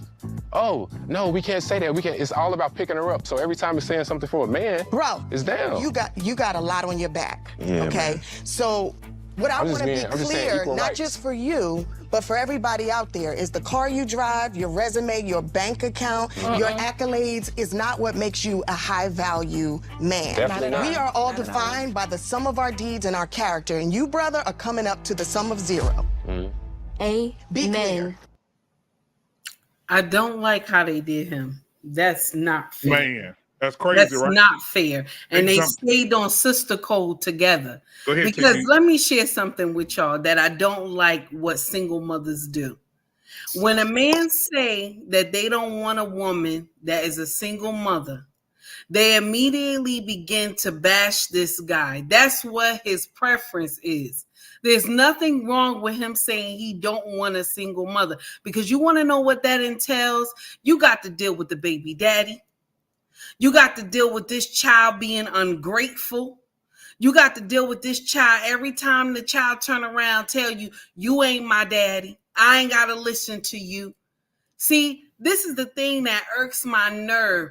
But instead of us thinking, let's do clink, clink, okay? Let's not mess with Pookie and Ray Ray out here in these streets and fuck around and get pregnant. Okay, we not thinking that. And this conversation is like a two-edged sword for me too. And this is why I even love coming to BMU, because when he come up with topics like this should be a two-edged sword for me, and it makes me mad. Like, what the hell? Because y'all mad with him because he said he don't want to be with a baby mama. That's his choice. He doesn't want to. And he's breaking generational curses because his mother raised him as a single mother. And he as a single mother, and it was hard. And he's right. And this is the thing that irks my nerve about a lot of content creators and all these famous people, because they will get up here and say, I'm a single mother by choice. Single mothers can do all this. Let me share something with you, baby. I was a single mother for many years. I know the nights when you cry, heifer. I know the nights when you got to go in the bathroom and turn the shower on and cry. Okay? I know the nights when you got too much going on and you don't know what the hell to do. When bills are due, you don't have enough food. I know those nights. But they will get out here and tell these young women, oh, you could be a single mother. You could raise your baby. You could collect child support. You could collect all these things. Let me share something with you. You could collect all those things. But guess what? The child need one person, and that is the father. Okay? JT always say, shout out to JT. He always say the owner's manual is needed. And that's the truth. See, y'all can get out here and buy these kids everything in the motherfucking world. Take them all around the world and everything. But the one person they need is the owner's manual, and that is the father. But we always miss that part. We always miss that part. And I don't like how the way they both ganged up on him like that. Because what he said, he's right. A high value man is with character. But just because he says something they don't like, they trying to say his character is not good. No, she the one that got the problem. And the man sitting next to her call himself trying to take her for her. You go sit down. Because when that child get up in your face and tell you, you ain't my daddy, you can't tell me what to do, or try to jump on you when they become grown or either a teenager, what you gonna do? So I'm going to share something with y'all, and I say this on my own channel. I do not encourage dating or marrying baby mothers until this happens. Until this happens, check this out. She got those kids trained, and she got that baby daddy boundaries. That's it. If those kids are not trained properly and she don't have no baby daddy boundaries with him, like he calling her late in the midnight hour and they on the phone talking like hours and shit. Nope. Okay. It's supposed to be 1, 2, 3, boom. It ain't supposed to be all this, I miss you. Because let me share something with you. If this man loved you and he missed you like the way he claimed he does, right? Why he ain't marry your ass? Why he ain't marry your ass? Okay, I had to come in and save the entire family. No, we won't be doing that. We will not be doing that. Okay, the truth will never be televised. I'm so tired of nonsense like that. And then women get up here and talk about, I know my worth. You don't know your worth. You don't know your worth, because you get up here and you will give your womb to men who are undeserving. God gave women the job of many things, but one thing that we fuck up all the time is who's supposed to remain here. Who bloodline remains here? We have more Pookie and Ray Ray children than just a little bit. Okay? Than just a little bit. And it's painful. I don't like that. That Sister Cole get on my last nerve, because they agree with every type of foolishness. And she trying to sit up there and be dignified. No, you can't be dignified if you gave your womb to Pookie and Ray Ray and you didn't learn from it. Only how I can listen to you is if you did your shit and you learned from it. If you didn't learn from it, please go sit down. Because this is what we're teaching these young women, that it's okay to give your womb to Pookie and Ray Ray because you're going to get benefits and you're going to get child support. This is the thing that we just uplift being a single mother. And being a single mother is hard as shit. But they will get out here and tell you you're a strong Black woman. I wish somebody tell me some shit like that. I will curse you out. That shit is hard to raise children alone. And people always getting up here talking about, I'm independent, I'm a strong Black woman. Kiss my ass. That shit is hard. And they always telling these young women, you could do that. And then you see these young women on social media crying because they don't know what the hell to do. Oh, I'm so disgusted. I'm done. Ooh. Keep hope alive, Anissa. Yeah, yeah. You're looking mighty quiet over there. I'm Looking sheepish. disappointed. I'm disappointed in Egypt. Oh man, I actually like Egypt too. Her married self. But everything Tiki said is 100% correct. And I think women who were married and are single are different than women who just go out and have kids before they're married. My mom was a single mother. My father passed away when I was 11 years old. Oh, that's And I what I was saw the gonna struggle. ask. And I saw the struggle she went through, and I saw the things she had to go through with 3 kids playing sports, and it wasn't easy. I would never wish that on anyone. But in the same situation, I also don't date women with kids, because of the fact is I have another man I have to sort of have a conversation with, and about my household and how my household runs, and I don't think any man wants to have that situation.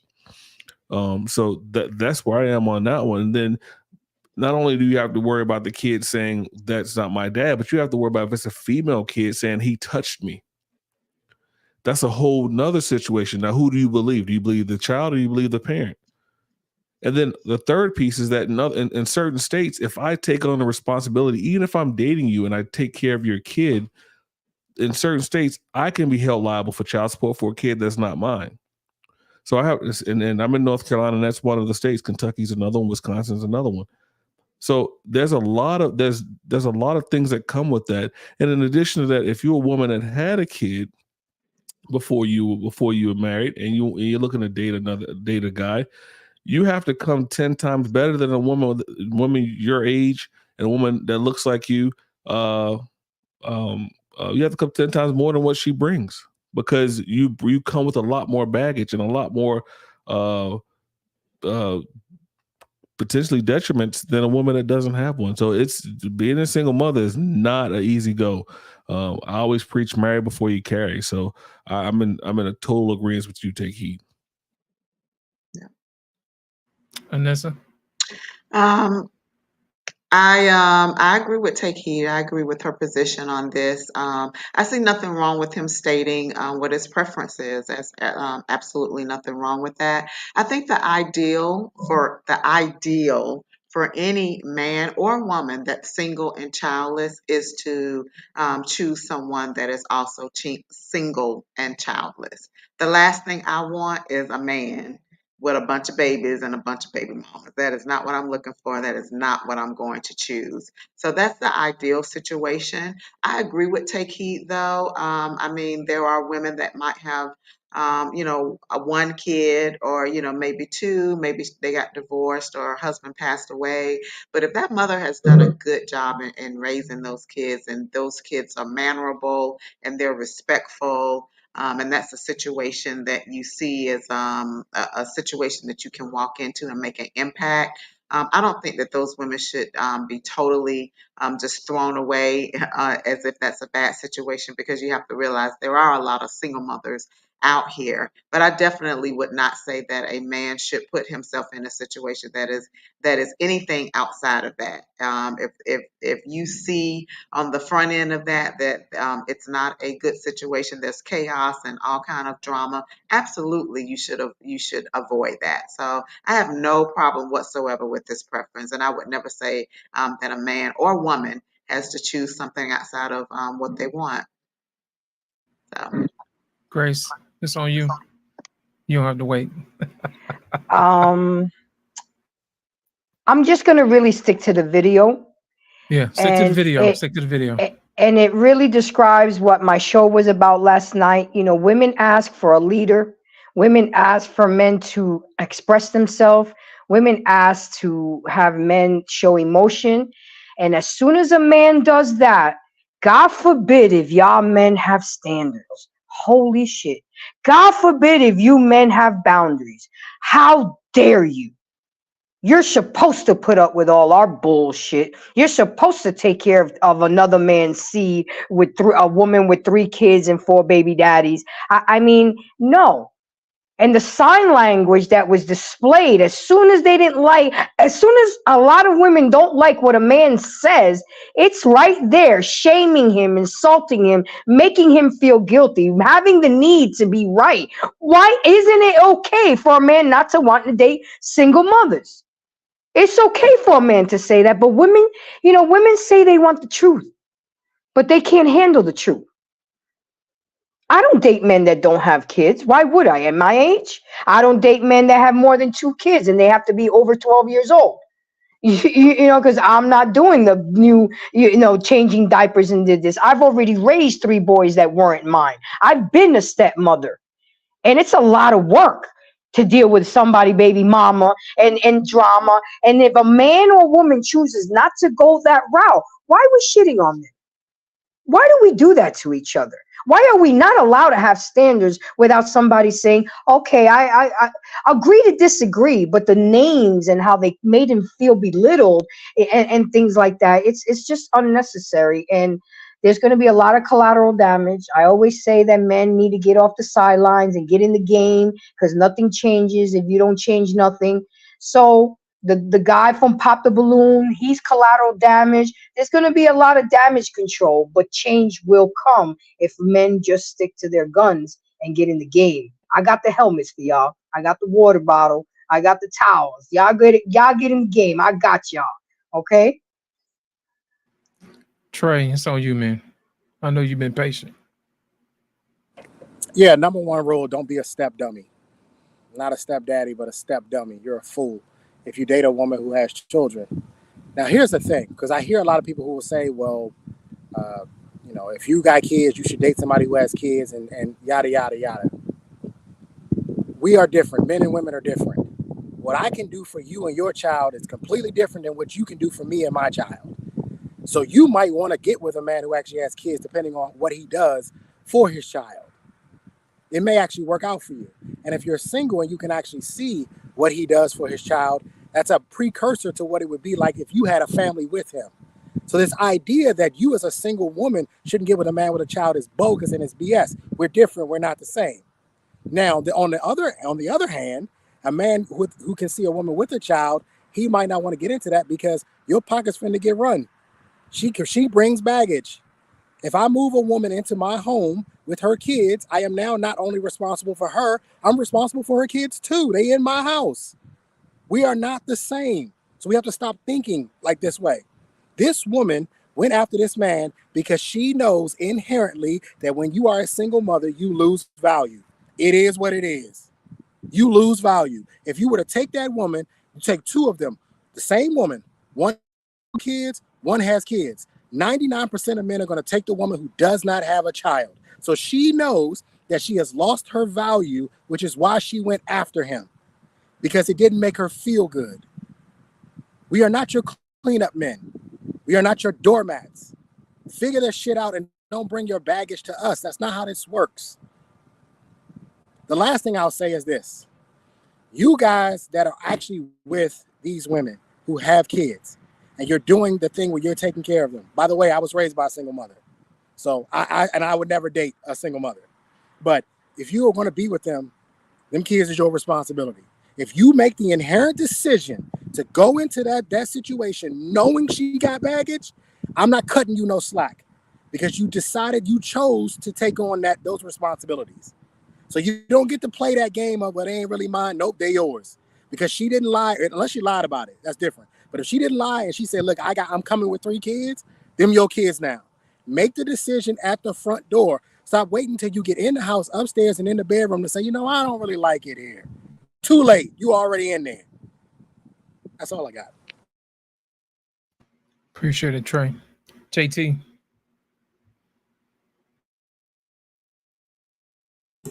Yeah. So this is the thing. When you're dating men, when you're dating women with children, there are a lot of dynamics that you would have to hurdle over, right? You would have to deal with, like my man professor was just saying, you have to deal with that father, that child's father. You have to deal with the potential of, if things don't work out with you and her, she's taking the family with her. You have to deal with the behaviors of the kids. You got a lot to deal with. Women, it should never be at a point where you feel bad when a man and you hear this thing ringing where a man will not date a single mom. What you should do is make it look presentable to him. Because when a man is saying, I'm not going to date a single mom, he's not just saying just because she's single. He's talking about the dynamics that comes with it. That's what he's talking about. You know what I'm saying? So now you're starting to have men that actually, like myself, it just got to the point where I was like, I can't date any woman. When I was out there in the date thing, I can't date any women with kids, right? It wasn't because they were, bad people or anything like that. I've dated women with kids, and it all turned out the same way, right? We can't have a normal relationship when we're trying to learn each other and trying to be as one, as far as, and I'm saying for myself. And I already had kids with another woman. That's another dynamic. I don't want my kids that's not living with me seeing me take care of somebody else's kid. That shit is crazy. So it kept me away from that realm when I was dating. So I had to be intentional, right? I had to be a man to say, I'm not going to even try to date a woman with children. I don't want to get to a point where we're dating and then I'm back in that same thing. Now I'm looking like the bad guy. So what I did was say, no, I'm intentional with dating. And one of the things was that I can't date a woman with kids. Not why I got kids. And my kids not living with me either? Nope. It don't look good. When my kids come and visit and they're treated like the guest, nah, I'm straight on that. I'm good on that. So that's one thing. Another thing is, young ladies, if you have kids, you cannot get mad at a man that's saying that it's not a good idea. But what you can do is make your situation look as good as you can before you start dating men. There's a point in your life when you have children, a child or children, that you just screwed up. You fucked that off. You can't just go out there willy-nilly and just start dating no more. Not if you love your kids. You already messed that up for them. So if it's about them, you're going to have to wait. You're going to have to fortify your life. And you got to make it look appetizing to a man that want to date you. Then you can have men that saying, there's nothing wrong with dating, single mom or whatever. But that's where we have the problem at. It's the things that comes with it. And no man wants to be dealing with another man's children. And that man ain't dealing with his children. Another thing that I had to do, even if I was dating a woman that had kids, I couldn't date a woman that had a man on child support.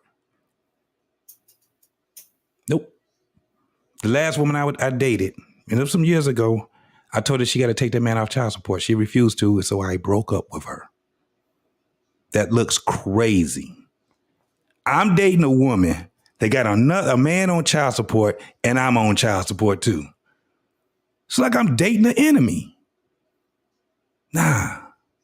We all have to think about the things that we do when we are doing these type of things. That is a serious thing. Dating while you have children is dangerous. Nobody else say it. I will. It's dangerous. So you have to have all your what they say, your I's dotted and your T's crossed before you get out there and let a stranger meet your family. I end it there. Thank you. Mr. Bennett, your take on the video, sir? Well, first thing, I just don't get the equivalency that the ladies were making, saying, well, because you were raised by a single mother, you wouldn't date one. Those are two totally different relationships. I mean, one is a sexual relationship and the other is a parental relationship. They're not equal. So why would you make that, okay, well, because you had a single mom, you should be willing to date a single mother? Absolutely not. I was raised by a single mom, and thank God there wasn't another man in a relationship, because my mom was straight up not well, and it wouldn't have went very well. So thank goodness all the stuff that drama had to deal with her, that bringing another man into the situation would have made it much, much worse. And I think that really gets down to it as well in terms of what you want. I know in my situation, I've shared many times on this show, I got married because I was celibate and I didn't have the gift of celibacy. So I needed a wife, and I married her for that reason. I wasn't ready. Kids was like not even on my mind yet. Now I knew I would have them eventually, but that wasn't the reason. I wasn't looking to start a family right away because I don't think I was mentally prepared for that. And I wanted, for me, I wanted to see that, is she going to be worthy enough to have kids with? Because kids do not improve your relationship. They don't. They'll expose your relationship. So if you guys aren't right, then bringing kids into the situation is not going to improve it. So I wanted 3 years. This was the deal. This was in my document, you guys I've talked about. In my document, I told them, we're going to be married for 3 years. I don't even want to hear a conversation about having a kid until we're married at least 3 years. So if we're going to have issues, if we're going to have drama and whatnot, I want to know now before I even consider, bringing another person into this world, into the chaos that we have. And a lot of people bring chaos into their lives. So really, I think a lot of it is about, what you want. I didn't want kids, but I wanted a wife. I wanted sex. So yeah, the single mom thing certainly wasn't going to work for me. And to the point, I actually recommend it for most men. I said, look, if she can't be your wife, she shouldn't be the mother of your kids. So yeah, give yourself some marital time. Again, marry before you not only marry before you carry, but again, give yourself at least a couple years to cohabit, because it's not the same. You could say, look, we lived together before we were married, all that. It's not the same thing. There's something happens. I've known people who dated, lived together for years, got married, divorced in less than 2 years. It's a different level. So yeah, so it's not a good idea for most. Now, the last thing I'll say is it may be the only option that some have, because there is that, because the guy was talking about, value, and however you want to define high value or whatnot, folks have choices. So you might be left with the single mom or the single dad or whatever, because, that might be the best of what you can get. But if he's saying, look, I have options and I choose the woman without the children option, that's his choice. But if somebody decides that they want to do the his, hers, and ours deal, or the Brady Bunch deal, I don't have necessarily a problem with that. But just know, again, what you're walking into. Is that something you want, to have more children in your life? Children are not yours, and deal with all the things that come with that. I said, as long as people go in to a decision with their eyes wide open, best of luck to you in that situation. But for me, it was, I was very specific.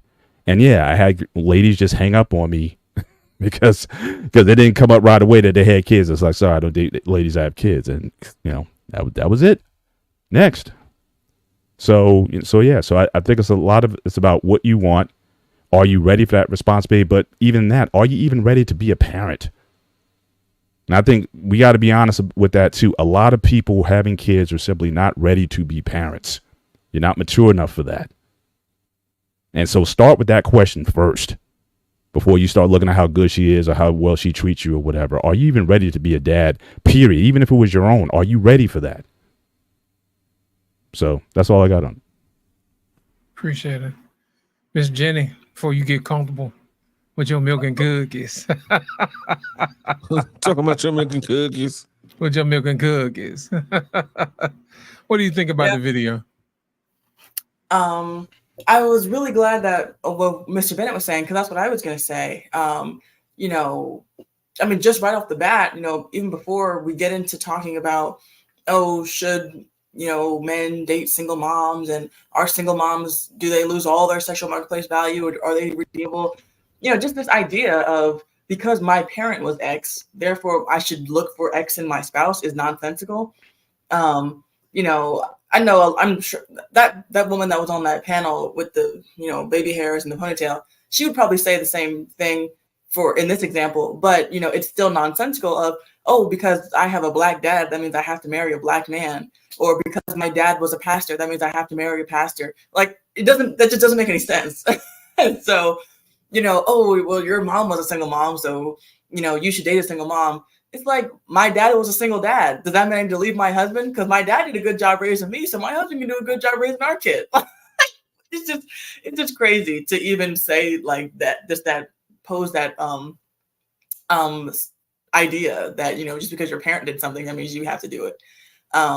But yeah, I think that at the end of the day, when it comes to single moms, I don't know who said it, but it was that if you're going to be a single mom, just try to present yourself in a better light in other areas as much as you can, because you can't go backward. All you can do is go forward. And so, do single moms, do they just, need to crawl up in a hole and die? Eventually their kids are going to grow up, and then, they can, present themselves on the marketplace again, or if they want to present themselves on the marketplace, not long after they're single moms. I think a more important part is the mindset. First off, why are you a single mom? Are you a single mom because your husband died? Are you a single mom because you're a whore? Are you a single mom because you were, because all single moms are not created equal. And so I feel like the mindset is the number one thing. Because if you're a single mom because you're a whore, that means that you have poor judgment. And so that is going to carry over into our relationship. Versus if you're a single mom because, someone attacked you, then that's not your fault. It's whatever, you probably make good choices, and we could probably have a good relationship. And so that all depends on that too. And so, if you have some kind of Ebony K. Williams kind of woman, then, do not pass go, do not collect $200, because that is just not what you need in your life. Leave that alone. So yeah, I think that the single mom conversation is kind of nuanced. Just like, should a man ever date a woman who has a promiscuous past? I think it's nuanced. If she has overcome that and she's moved past that, men aren't perfect either. We all have our past, and if we move forward and we're better people on the other end of it, then, it's fair game, I think. Thank you, Miss Jenny. Alicia, it's on you, darling. You've been patient. I want to hear what you got to say about this situation. What do you think about the video? Well, I had to ask, does anyone know that woman's situation? Was she a single mother by choice, or did her spouse pass? Is she a widow? Because she was extremely offended by his preference. The name of the show is Put a Ring on It. It was on the OWN network for a while. And the backstory is that she did have while she was in college, she got pregnant. Okay. And the guy, she was never married to the guy or anything. She just got pregnant by a guy in college while she was trying to pursue her career. That the key and point is what he was saying. If you knew that this child was if you knew having sex unprotected was going to stop you from your career, you should have had condoms, like what he was saying in the video. He said you should have been more responsible. In those situations, it just shows that you made poor choices with, one of the most important decisions of your life. The bringing of the life into the world. You've made a poor choice. So if you can't manage that, what type of partner would you be? That's a huge red flag. And she and I'm sure a lot of other women out there was so offended by the gentleman's choice. You made your choice. You've made your choice, and it wasn't a healthy choice, for yourself or the child. So in most scenarios, unfortunately, you will just have to wait. You gotta get some good hobbies, work on yourself. So when that time comes, when I say time comes, the child is mature enough to be more, independent or on their own or whatnot. And you can actually get into a relationship when you can devote your time to the potential partner. You just have to wait. You just have to wait, unfortunately. I know I'm in that scenario. I'm in a scenario. I had my child through marriage, but I know I have a 13-year-old daughter. One, me dating will be selfish because that's taking away time from my child. And, she's already going through a lot from the divorce. Why would I do that to her? That's creating another monster in this world we know this world doesn't need. So I'm just going to have to wait, until she gets to the point, wherever that may be, where, I can give myself and my time, my energy, and my love to another person without it taking from her. And was it JT mentioned earlier, dating and his children not being in the household and being with a single mother. That is so traumatizing for the children. Them seeing that. I've been in that scenario. It causes all kinds of problems. So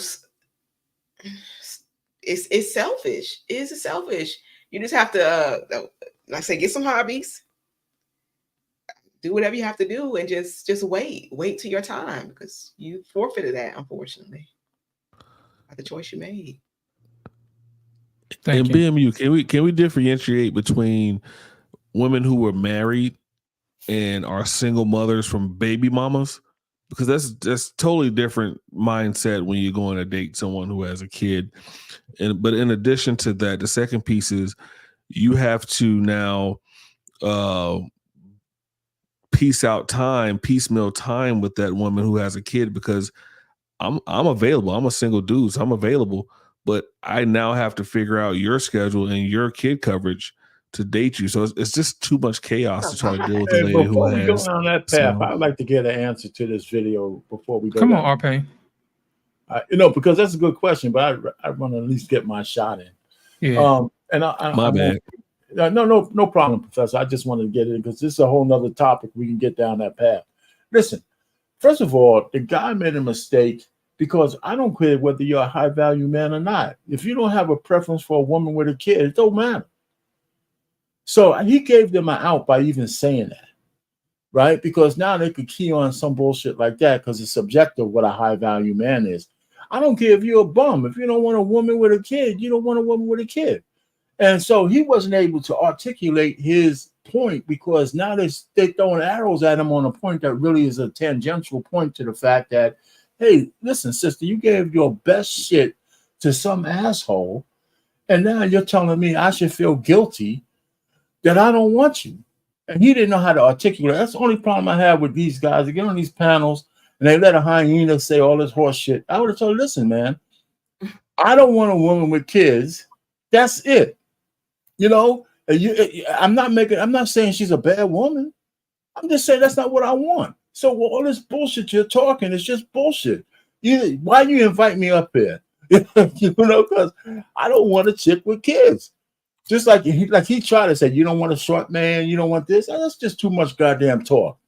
I want a woman. First of all, when you have a woman with kids, unless she's really right and the guy who comes in who knows how to cut off access, most men who get these women pregnant is because they always want to have some kind of access to your chick. Right? And most men, we don't want another man to have access to our woman. That's why we have issues with guys who are just fucking their best friend, their so-called male best friend. Because we know the nature of men. Because as soon as she comes in all crying, oh man, he said something to me, he's going to be banging her ass out if she get vulnerable just once. So listen, we do too much talking and all this shit. Listen, the guy didn't know how to just say to the chick, listen, she's a nice woman, and she got her stud there who's ready to step in as a goddamn baby daddy stepdummy. Okay, that's fine. I don't want to be I just don't like women with kids. So it wasn't a good match. And it doesn't make her a bad woman. It just means I want something different. And I'm saying this because I've dated women with kids. They were nice women. But after those experiences, I knew I wanted my own. That's it. Thank you, Arpane. Professor, before we move on to your point, I'm going to make sure I slide my point in. I'm going to tell you what I didn't like. I didn't like the fact that the other guy got in and tried to hold this man's legs down while the damn hyenas tried to bite him. Did you hear what I said? You know what I'm saying? I don't like stuff like that. You know, women, one thing I can say about the damn sisterhood, they will come together like Voltron to kick a man's ass. Did you hear what I said? But for some strange reason, guys want to put on this cap and this cape and jump in and hold a brother down and say, come on, girls, you bite him. Bite him in the leg. My whole thing is this, man. What he should have said, what the man should have said when the other guys start talking, first of all, I wasn't talking to you. He should have checked him right down the spot. I said, I wasn't talking to you, and this ain't got nothing to do with you. You know what I'm saying? If you want to insert this, we can go outside and we can talk about this like some men. But in the meantime, I said what I said. I'm not going to date a woman with no kids. You see what I'm saying? And the killing part about it, I didn't like the host attitude either. She's going to start bringing up all this other stuff. Who do you think you are? First of all, you thought I was a prize about 5 minutes ago until I told you that I didn't want to date a woman with kids. You see what I'm saying? Here's my thing, what I do not like and what I see a lot in these relationships. There's always a low boiling contempt for men. They don't respect men at all. You see what I'm saying? It's always this underlying disrespect for men.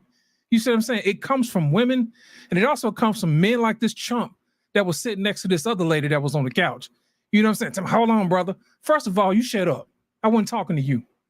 You see what I'm saying? And then the host jumps in and said, you got a lot to learn. First of all, this is my life, lady. Second of all, you're not going to pay none of my bills. Third of all, I don't see you taking on somebody else's kids and somebody else's business. Did you hear what I said? You see what I'm saying? What do you get off just because you the host? You get to dictate and tell me as a man what I should do in my own house? First of all, get you some business. Second of all, just because you the host of this show don't mean you the host of my house. Most of all, most guys don't want another man's influence in his house. You see what I'm saying? And the killing part about it is it's the attitude of some of these single women that'll sit up here and they'll be entitled to this man's time. They'll be entitled to this man's resources and won't in turn become a better woman. You see what I'm saying? Think about it. Just put it on the table, just as it is, a woman with kids, a woman without kids. You see what I'm saying? Well, a woman with kids, you're going to have to be a hell of a woman. I'm talking about you're going to have to fix his lunch, and I ain't talking about no damn Lunchables. Did you hear what I said? I ain't talking about no damn juice boxes. I'm talking about clipping this man's toenails. Did you hear what I said? I'm talking about running this man's bath water. Did you hear what I said? I'm talking about giving that man a little bit of that 20 in the front and 40 in the back. I mean, you're going to have to be a damn good woman. You see what I'm saying? But my whole thing is this. It's the entitlement for me. It's the guilt and the disrespect for me. You see what I'm saying? And the killing part about it is they turn around and the sisterhood will try to guilt this man into it. I can tell he wasn't really wasn't used to a whole bunch of women biting and clawing at him. You see what I'm saying? If he had a little bit of that dog in him, if he had a little bit of that KS in him, he would have told everybody, first of all y'all can go to hell. Second of all, I don't have to sit up and explain myself to nobody. Third of all, I'm the guest on this show, and I can walk up out of here, and y'all can continue doing what you want to do, and I can go about my business. If you're going to disrespect me, at least you can put some doggone money on my books. I take 20 in the front, 40 in the back. But my whole thing is this. You're going to have to make sure that you make people respect you as a man, respect your efforts, respect your time, respect your knowledge, respect your wisdom, and respect your damn person. And that's all I'm going to have to say about that. Did you hear what I said? Come on, black man. I'm hot, man. I'm hot. Hell yeah. I'm hot. You muted. Okay. Let me go ahead and add my perspective because I'm a little more unfiltered than that. I think that if I'm speaking to her directly and you jump in and you want to be Mr. Simp Man, I'm going to tell him real quick. Hey, man, you say one more word, I'm going to slap the fuck out of you. Don't whisper, don't even breathe. Hold your breath.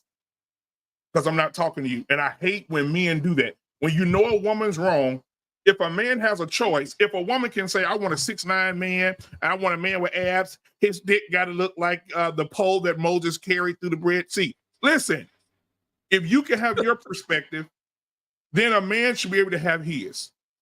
And if he don't want a single mom because he see how his mama struggled and he don't want to be with a woman like his mom, matter of fact, why don't you even bring his mama up? This is this man's life. He don't want to be with a single mother. And look, if you go down the categories of it, some women turn their life around, like Take Heed. She turned the whole tide, right? She tell her stories or whatever. But my thing is, you got to worry about abandonment issues that she dealing with because she's not with the baby daddy no more. You got to worry about the baby dad if you want to decide to come in and out of her life.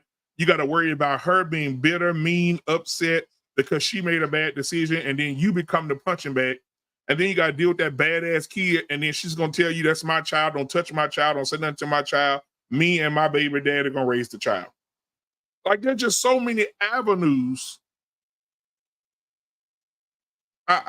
I just don't get it. I think that men, that guy on that thing, he is something. It's the guy that was trying to take up for him or whatever. I was hot watching it today when I was cutting it.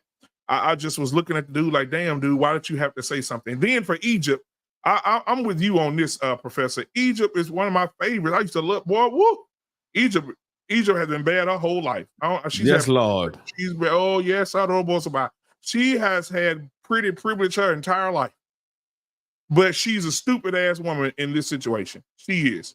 For her to jump on this man and talk down on this man because he don't want to be with a single mom.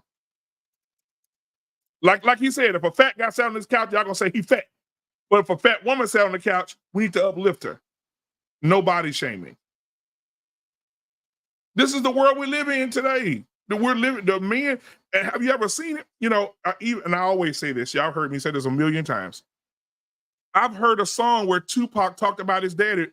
What's the line? He said the reason why he didn't go to his daddy's funeral. What did he say? He didn't want to go. What he said, I wouldn't let my anger. What did he say? Feel That for coward. I wouldn't let my that anger coward didn't feel care. for a stranger. Yeah, but then in the next song he says, even though you was a crack fiend, mama, you always was a black queen, mama. So your mama was a crackhead who abandoned you, let you help. You had to help raise your baby sister. She was out on the street, laid up, getting screwed in corners in alleyways, and she's a queen. But when your daddy died, he a stranger. He ain't shit. This is delusion. Oh my God, I can't go on. I'm done. I just, somebody help me understand. Can somebody on the panel help me understand? Help me understand why the crackhead mama who was being a hoe on the street selling her ass for dope is a queen, but he didn't have a good relationship with his daddy. He's a stranger and he ain't shit. She gonna always be a queen. Because mama told the story. She gonna always be a queen because she's the leading role. The leading role. She gonna always tell her side and gonna make it look good. Yep. She gonna always make her side look good. And this is the thing that goes on in our community. This is the trauma that goes on in our community, and we will sit up here and guilt men into foolishness. You know what I'm saying? And I feel bad for that young man, but how you say that? I'm saying it wrong. He stood his ground. Okay, that's what he did, and he did good. Okay. And I don't care if anybody got a problem with what he said. He said what he said. Okay. Because the thing is that taking on a mother, taking on a baby mama, it's a lot. And see, a lot of content creators, they will get up here and they will tell you, listen, it's okay. You got these ones who doing this pandering nonsense. It's okay to be with a baby mama. You know, she just, you know, she already got the fundamentals. Not all baby mamas have those. Not all of them know how to cook and clean. Okay. They don't have all the fundamentals. Not all of them know how to be nurturers, all that stuff. No. Some of them out here on demon time. So I don't agree, but I still say this, and I will continue to say this to the end of time. If she has a mindset change and those children are trained, okay, and she got some boundaries with that baby daddy, okay, and she come to you and she show you she want to be saved. Yes, I said it. I said it. If she come to you and show you she want to be saved, then you help her. Only if you want to. You shouldn't be guilted into doing it. Only if you want to.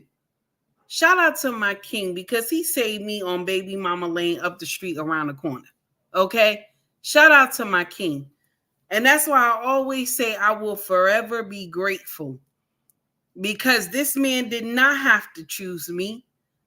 He had other women that was in his roster before me. But he decided to say, I want that one. I want that chocolate one right there with the hips. I want that one. So I'm still grateful.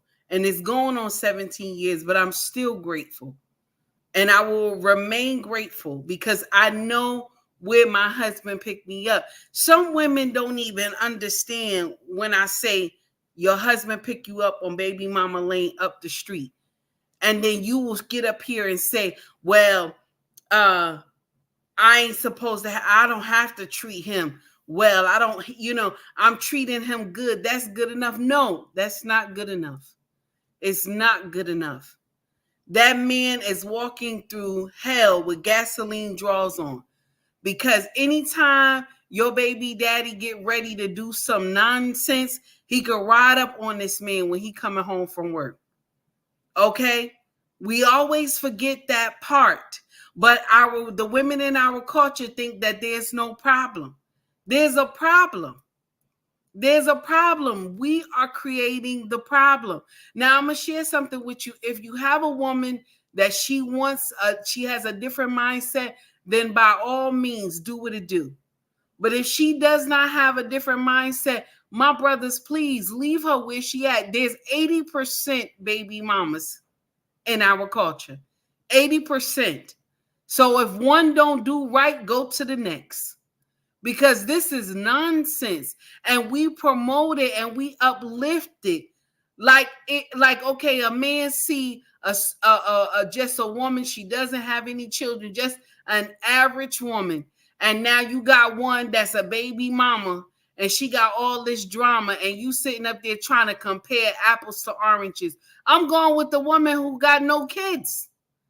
That doesn't make sense. I'm sorry. And we have to start telling the truth.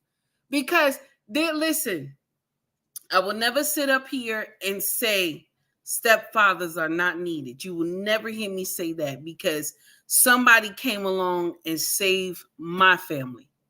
Okay? You will never hear me say that. But what I will say is that stepfathers go through a lot of bullshit. They go through a lot. And these wives don't understand that shit. They will quickly tell you, that's my child. My child is my baby daddy was here first. All this nonsense they will tell you. Mind you, if I was the husband, I would have told her, if your baby daddy was here first, why he ain't marry you? That's the first thing I would have said. Because we think that we as good as gold and everybody want us and stuff like that. And it doesn't go like that. Your character, baby. Your character. This is the thing that we miss, the humbleness. Somebody came and they wanted you. Now, I don't agree with everything people said up here on this panel. Baby mamas are whores and all this other stuff. I don't agree with all that. I'm sorry. I can't take it there like that. Okay. I cannot take it there like that. I can't sit up here and say stepfathers are suckers and fools and all this other stuff. I cannot. Okay. Because the thing is that they're still human beings. They just wanted to love somebody. And most of the time, the people that they're trying to love and trying to save don't want to be saved. So if she don't want to be saved, baby, you have to leave her where she at. And I'm done. I'm finished. Hey, Lost, real quick, can I say this? I'm going to bid y'all a good night. Come on, Trey. Number one, the largest contingent of men who file for divorce, stepfathers. Let that sink in for a second. I'll say it again, because many of y'all probably didn't know that.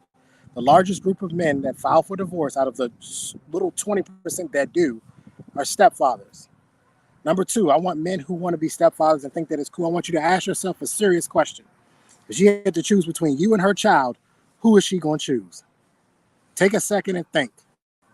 Who is she going to choose? She going to choose you, or is she going to choose the child that came out of her womb? 9 times out of 10, she's going to choose the child over you. So you're not even number one in your house, and you certainly don't come behind her, because most single moms are selfish. So you're number 3 in your own house. It's not smart.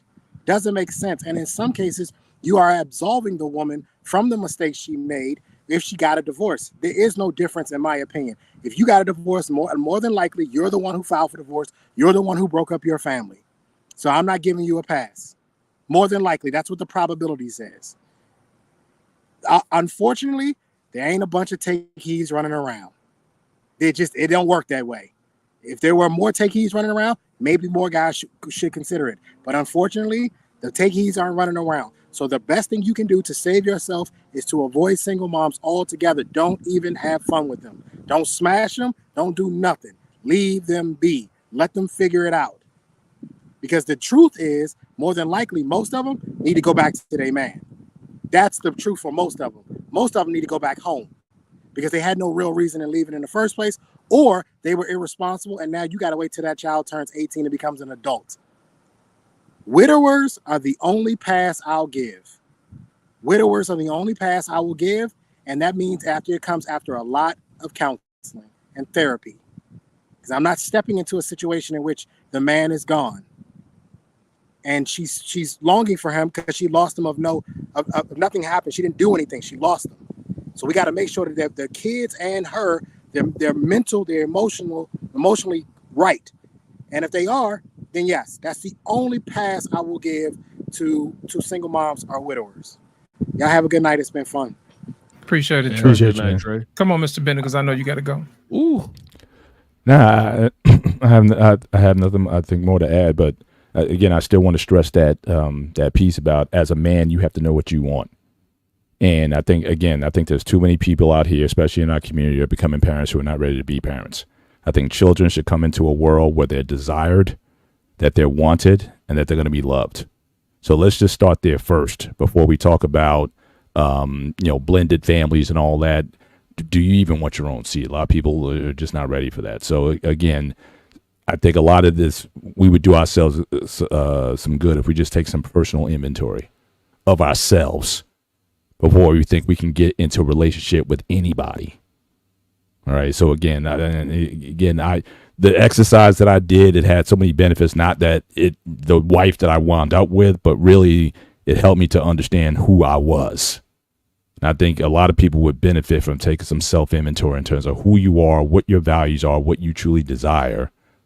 And then you find people who can rock with you in that regard. So I think that's all I want to say on that. But I need to run also. But this is a great show tonight. Good discussion. Again, Miss Jenny, happy birthday again, and congratulations on your pregnancy. And I pray it's just a healthy one, and that you get the desires of your heart. So God bless you, and everybody else for the panel. I'll see you guys. Should be tuning in tomorrow night on a one-on-one sports show. So we got a new coach, unfortunately, for the Los Angeles Lakers. Unfortunately, I got to talk about them tomorrow night. But then we're going to be talking about some boxing. We missed boxing last week because of the NBA Finals. So again, Tank Davis, Devin Haney, Lion Garcia, all those guys we're going to be talking about tomorrow night. So the one-on-one sports show here on the BMD Network, 8 a.m. Eastern Standard Time. So look forward to seeing some of you guys there. Mr. Everyone Bennett, else. Mr. Bennett, Yes, sir. I don't want to derail anything, but if they do 8 rounds, Mayweather and Tank, who are you going with? Okay. Mayweather and Tank. I would still take Tank. I mean, again, the guy's removed. He's been fighting exhibitions for a while. He's not. I mean, again, you're just not sharp. You want to be out. So I'm not buying that Mayweather has one more in him like that. I think Tank KOs him in about 5th or 6th round. Yeah. Hey, all right, we'll talk about it tomorrow. Thank you, Mr. Bennett. Yes, sir. Have a good night, Appreciate everybody. it, Mr. Bennett. Yep. And real quick. Yeah, go ahead. I just wanted to say something that Trey said. I agree with most of the things he said. Only thing I don't agree with, and I wish you had the soundbite for it, is I believe you should mess with baby mamas and have as much relations with them as possible. Like Allen Iverson said, we're talking about practice. It's not a game. It's practice. So I wish we had the soundbite. But so if you use the baby mamas as practice, and then for the game. But no, so that's the only thing I disagree with Trey on. Hilarious. You know what? I think that it's I put this on Facebook. Anybody that's friends with me on Facebook will see the comments under this. I had so many women coming through and under the comments and some of the stuff they said was just amazing to me. I'm not surprised. Oh no, yeah, don't be. Some of the stuff that they said was amazing, and while I'm looking it up, because I want to read some of it to you guys, because I said, oh yeah, they're not gonna believe this. Some of the women were saying that what about the first thing, you already know what they're gonna say. What about the men? Who got the women pregnant? Well, let me add this to him, Black Go man. ahead. Ladies at Facebook, if you're listening, my thing to answer to that is that you knew he wasn't your husband when you laid down with him. Did you hear what I said? You didn't walk down no damn aisle. Come on. You didn't put on no ring. So stop blaming men for something that you gave them, just like y'all gave this woman a pass for taking advantage of this fat man. Did you hear what I said? Who works 70 hours a week and eating damn Lunchables. Now you tell him that's what I said. My God. And to add on top of that, to the same situation, men control access to relationships, women control access to sex, and there's multiple forms of birth control for women. As you know, if you told a man he don't have to wear a condom, that's on you. If he takes the condom off, that's on him. At the end of the day, if you say no, no means no. He can't continue to go further than he can't pass go. He can't collect $200, like Miss Jenny said earlier. At the end of the day, so if you get pregnant because a man didn't do what he was supposed to do, that's on you, because you need to make a man be responsible for what he needs to be responsible for, and that's putting a condom on that thing and make sure you're taking the steps to make sure you don't get pregnant. So y'all being too easy on a man. Be a wife first. Okay? Be a wife first before you even start carrying around getting a child. So that's what Ebony K. Williams' problem was. She's going to sit up there and move the man out of the way. She's going to move matrimony out of the way so she don't have to be a better person and sprinkle some money on her kid. You know what I'm saying? The next thing you know, 9 months later from the test tube, she got a baby. Fellas, stop going to the sperm bank.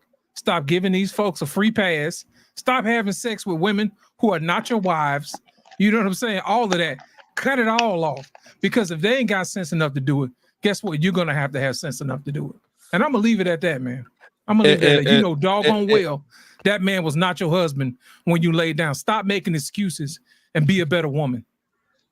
And people like Ebony K. Williams, I call back burner biatches, because they chose their career and everything else over getting online with a man to having that kid the way it's supposed to be done. So she had to go to a sperm bank. So I call them back burner biatches. You got to put them on the back burner because they put everything else in the back burner. Appreciate it, Professor. Now I'm going to go here to Facebook, and one of the comments that was put here, I'm going to read you the post first. Why real men avoid single mothers? And then somebody put a list up. This is the list. If you guys can see it, that's the list. Okay. It says here, number 1, never available. Number 2, you are not a priority. Number 3, thinks the world revolves around her and her only. Number 4, emotionally unavailable. Number 5, the ex-baby daddy is always there or around somewhere. Number 6, the kids are working against you in the household. Number 7, those kids will hate you. That was what Techie was saying. Number 8, entitled attitude. Number 9, distorted self-image. Number 10, always playing the victim. Number 11, playing Dr. Jekyll and Mr. Hyde with their personalities. Number 12, drama queen. Number 13, in most cases, she's dating to make her baby daddy jealous. Number 14, dishonest. A single mother is a liar in most cases. Number 15, carries baggage, and more baggage. Now, when I posted that, it was a hailstorm. Because then I had one young lady, and I'm gonna make sure I cut this and put it up, because we're gonna talk about these messages in particular here. One young lady says, "That's why real women don't want baby daddies either."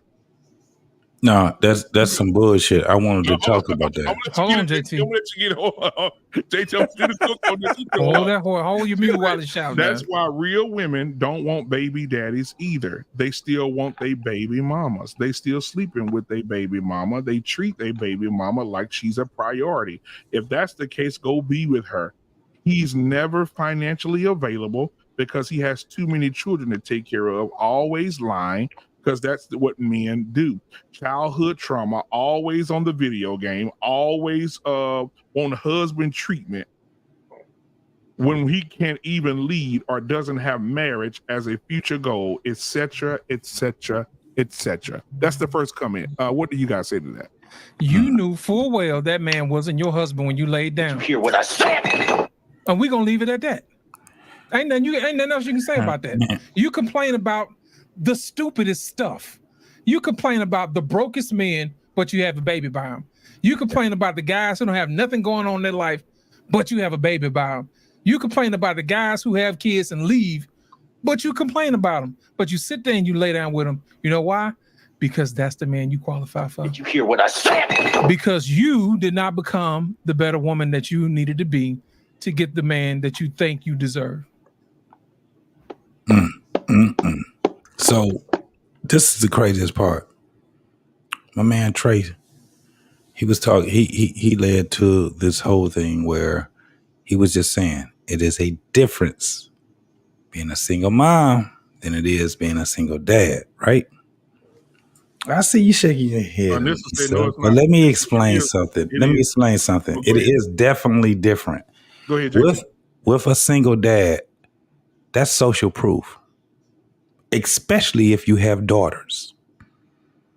This ain't a dude that's sitting there talking from some shit that I observed. This is some shit that I anecdotally experienced. When it came down to it, 2 daughters. They was between me and their mom. When I dated women, you know what was crazy? It kind of boosted my shit when women seen how I was with my daughters. Have you guys ever seen the video with LL Cool J? This is back in the day. And he was braiding his daughter's hair. And the shit was all crazy as hell. But she liked it. That was some real life shit. Because my daughters used to like the way that I used to. I learned how to do parts and all kind of crazy ass shit. Never learned how to braid, but I learned how to twist. Because I had to deal with that with my daughters. That was like the cutest shit that everybody seen. When they seen the way that I even talk to my daughters, right? Firm, fair, and I've always had compassion for them, but I was always straight in the line with them. When a woman see a man like that, that's social proof. When they see the man, the drama, ain't no drama coming over to here. I never had to say I never had drama. It was what it was. They just never seen the drama. I had drama, but they never seen it because I was a man of worth. And this is when from my daughters, like they grown now, but this was when my daughters were small. That was when I was talking about it earlier, when I said I dated a woman, she had 2 daughters. I had 2 daughters. That shit looked weird as fuck with me because I had the idea that we could make a family. We could do our whole thing.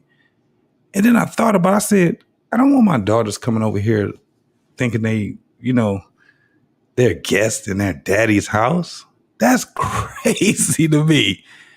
I had to end the relationship for the simple fact that I didn't want my daughters to feel like they were a guest in my house instead of them being my kids in my house. And I didn't want that from her daughters either. How about that? When I seen how it was I'm like, you putting your daughters in a fucked up situation. Now, this is the hardest thing for anybody to do in a relationship, is to be objective in a subjective situation. Most women can't do it. They can't do it. Me and Ken, I like you. We have fun together. We go out, we kick it, all that shit. But wait, stop, pump your brakes. Look what your kids, look how they looking at you. Look how they looking at you. They ain't looking at me like that. They looking at you. You had one, and then she was a 2x2. Now, We just not coming. Now, in the comment, it says that men are not financially available because they have too many children to take care of. Now, if I want to break this down, they're not financially available because they have too many children to take care of and they have childhood trauma. Then this message is contradicting itself, because if you know all these things, why would you still throw the pussy back? So why are you doing that? Right. Exactly. So I let me get to our pain, the boomer, because this is their fault. Our pain. Happy birthday, Jenny. It's your fault, our pain. Okay. No matter what. Happy birthday, Jenny. Happy birthday, Jenny. Happy birthday. Yeah. But when they said they're never, and I want you to just attack this, our pain, because I'm gonna cut this up real good so I can put it out tomorrow. It says that men are not financially available. They have childhood trauma. They always lying. They always on the video game. Always want husband treatment when he can't even lead or doesn't have marriage as a future goal. Be brief, sir.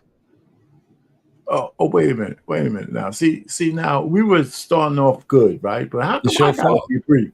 How come I gotta be brief? Because it's your fault. You know what I'm saying? Everybody else could just rattle off at the gyms, but I gotta be brief. Sum it up, sir.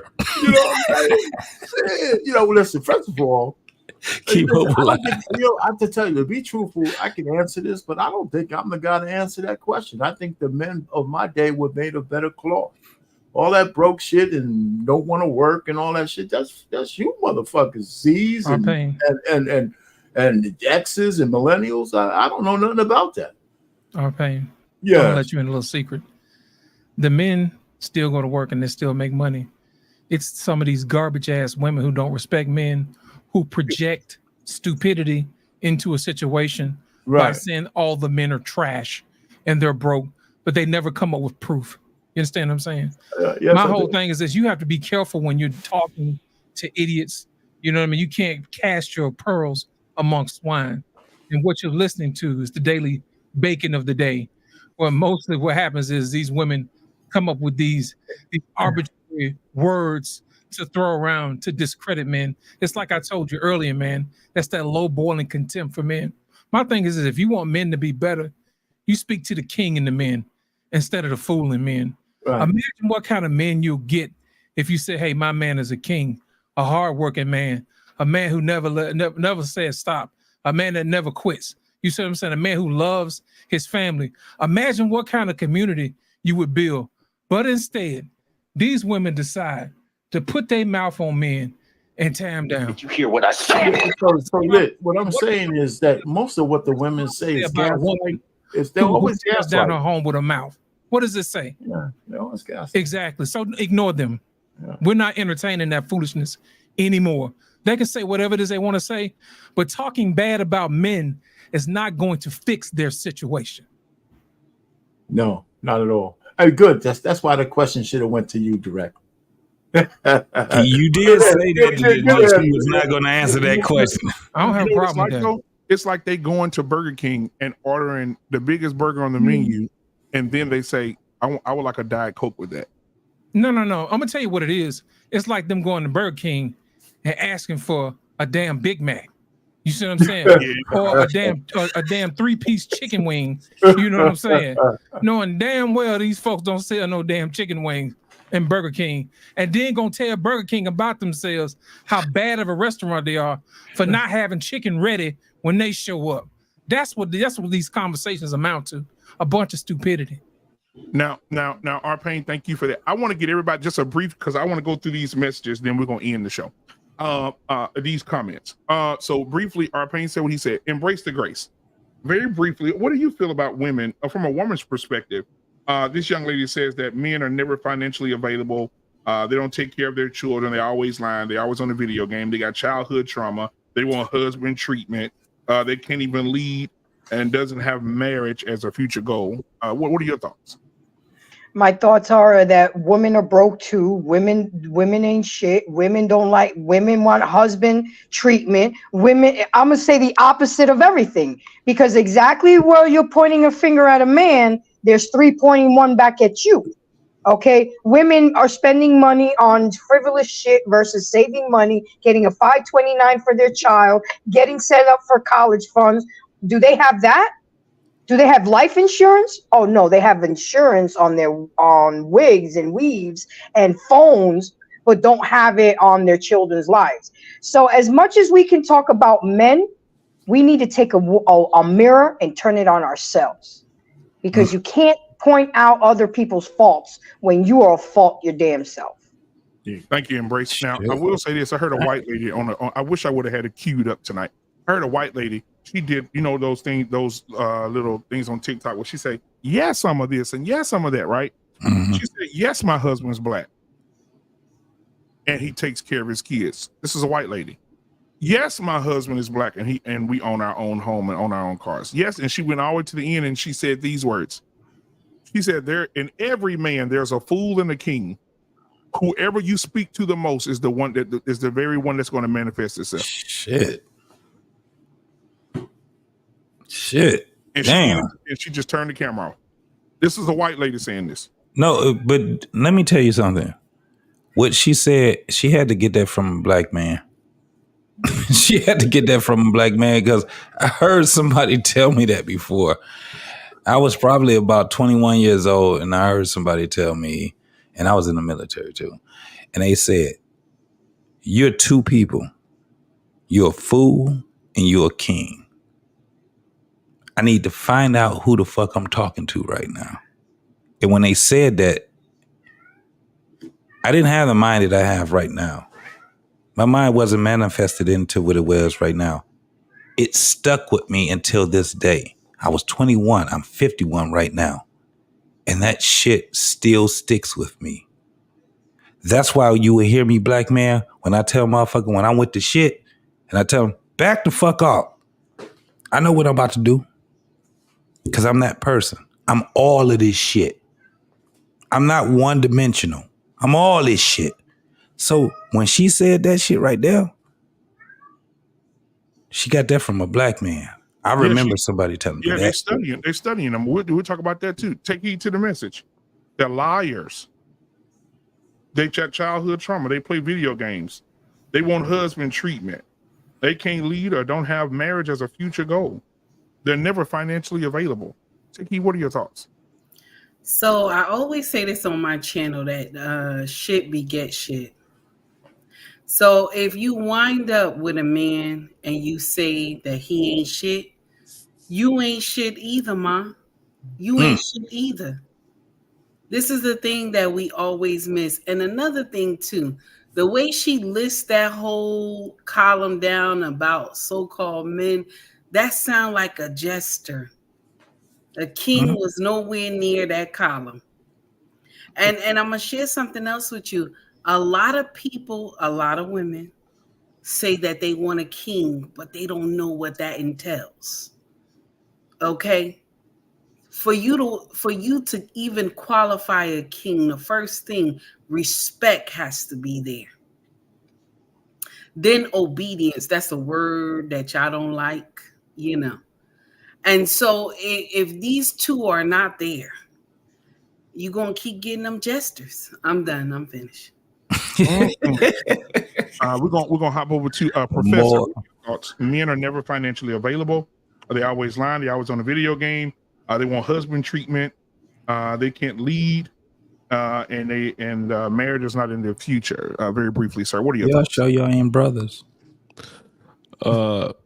Marriage is not in the future of the guys that certain women are dating. They need to vet a little bit more properly. I don't see anything wrong with playing video games. It keeps them from seeing some other chick. And in addition to that, he's not financially available. He's just not financially available to you. So hey, maybe you need to get yourself together, or maybe you need to get your kitty purring like JT's. So and maybe he'll be more financially available. You for hear you. that shit? Yeah. Hey, that pussy wants some meat. I'm trying to tell you. Pause. Hey, I bet you that hawk tour girl ain't having no problems getting a man that's financially available. Exactly. For sure. Miss Jenny, I want to hop to you real quick. What do you think about this comment to me that men are not available and financially, and they want husband treatment, and all they do is be on the video game. They don't have any future goals to be a husband. What are your thoughts? The one that sticks out to me the most is the husband treatment one, because it kind of brings the show into a full circle, because that's what I was saying about the first guy, is that the first guy was showing that he was husband material by being willing to provide and protect for that woman that was so unappreciative. And so for a man to say that he wants husband treatment, well, you have to show him why you deserve to be his wife. So, if he expects you to cook him food and clean up after him, then you're just in training. You're just on probation. You're just showing whether or not you're worthy of what he brings to the table. So I don't see anything necessarily wrong with a man wanting husband treatment. Within reason, you can't get the full package until you get the full subscription. But Word. you can show him. And that's the end of the free trial. Right. Word. Damn. But the other point about how, what did she say? Men are childish. They play games or something. What was that? The Yeah, last they point play that she video made? games. They got childhood trauma. They don't want to do marriage. They don't want to do nothing. They just. But hold on. But I'm gonna say this real quick before, because I want to give y'all the full context. Because when I talked about this verbally, I said this to them, that maybe you should concentrate on your gift giving, because y'all done gave away so much pussy that the Salvation Army is looking for you guys to give you a receipt for your tax credits. On that plumbing and shit. Oh man. And so coochie credit. Yeah, I mean, ma'am, y'all giving it away like hotcakes. Girl Scout cookies, discounting it. But anyway, let's move on. Miss Jenny, were you done, sweetheart? I want to make sure you were done. I was just gonna say to wrap it all together was that those other things that she was mentioning, like about men playing games and men having childhood trauma. I mean, those things are across the board.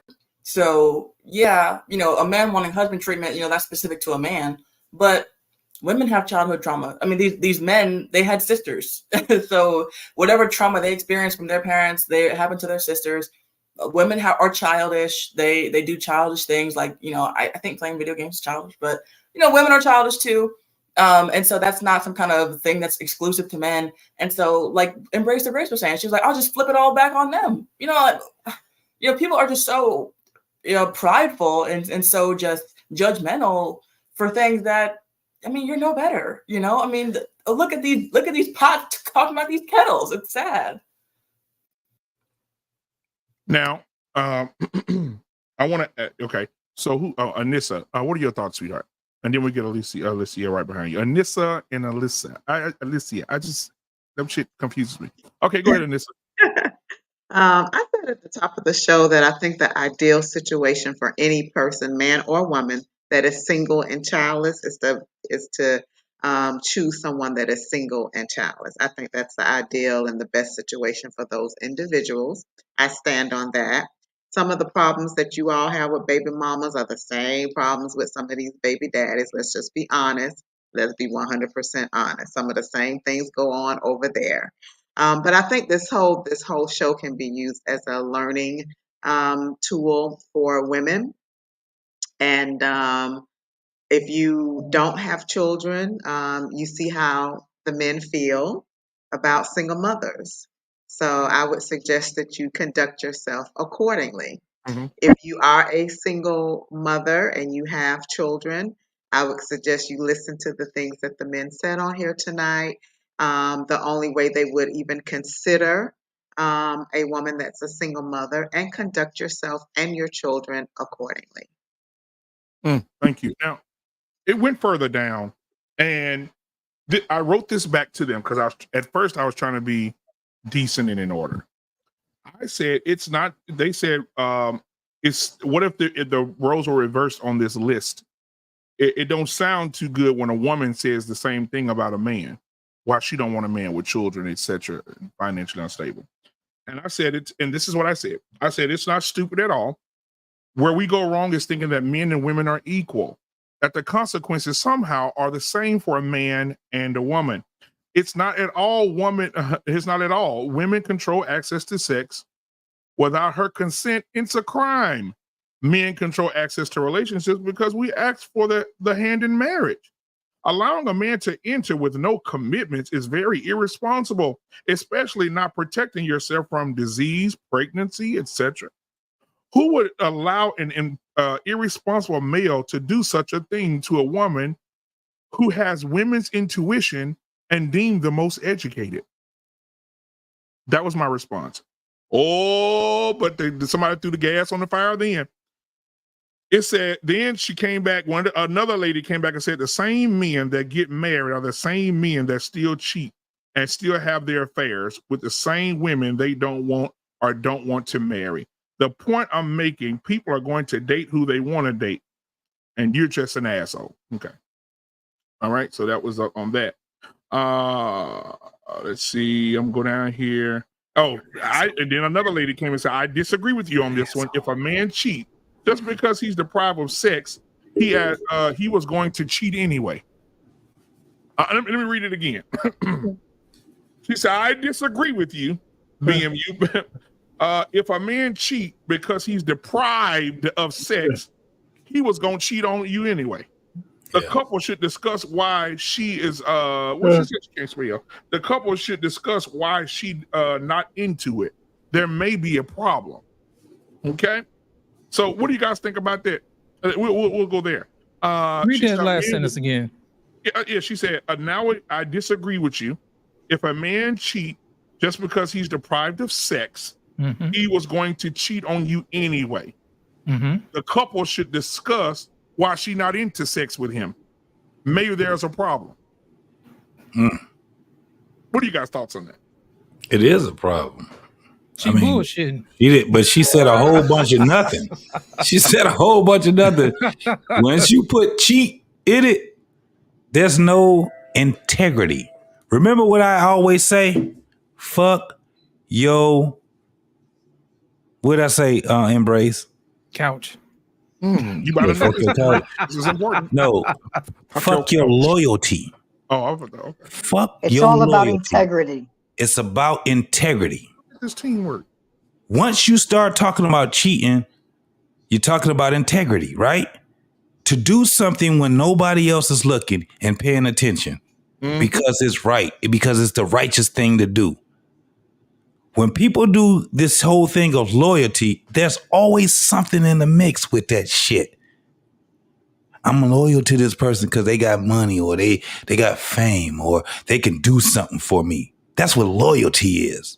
Integrity is something that I can do because it's the righteous thing to do. There's nothing else that's holding you down other than it's right.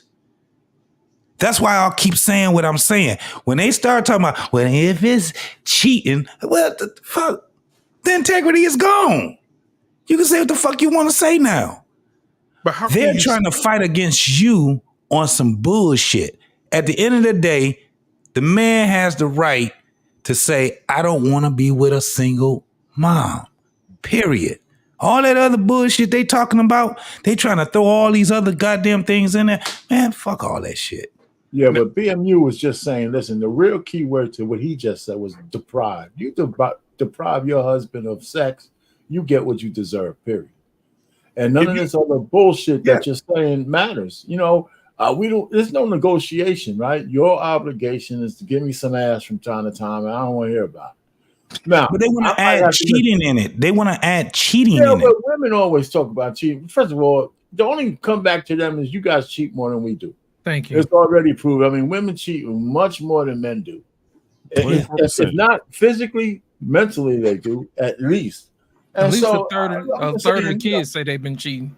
You know what I'm saying? They Yeah, real man. father. You know what I'm saying? That's proof. That's why That's baby DNA mothers proof. have a lot more trouble in relationships than baby fathers. You know why? Because I think men, as crazy as you think we are, I think we handle our sex lives with kids a lot better than women do. I bet you if we had a statistic of women letting some ratchet ass guy into their house with their kids and putting them in danger, that probably far outweighs men who have their kids putting their kids in danger with somebody else from the outside. Yeah, You can't take the kids to it's the Motel 6, man. You know what I'm saying? You Yeah, can't so take the I kids mean, to the Motel 6. some people can, but when you saying it as a whole, most men, they take, when it comes down to their children, they take that shit seriously, right? They're not going to allow, like they'll be in a relationship with a woman when they have their kids living with them. As soon as there's something where that woman is showing crazy ass shit, they don't want their kids to see it. They get rid of that woman. Hey, mama, take Alicia and my other kid for a minute. I got some things I got to handle. And then get her the fuck up out of there. Kids gonna be asking what happened to her. The only thing you gonna tell them is that she's not there. 9 times out of 10, the kids gonna be like, "Yay!" Because that bitch was on some bullshit.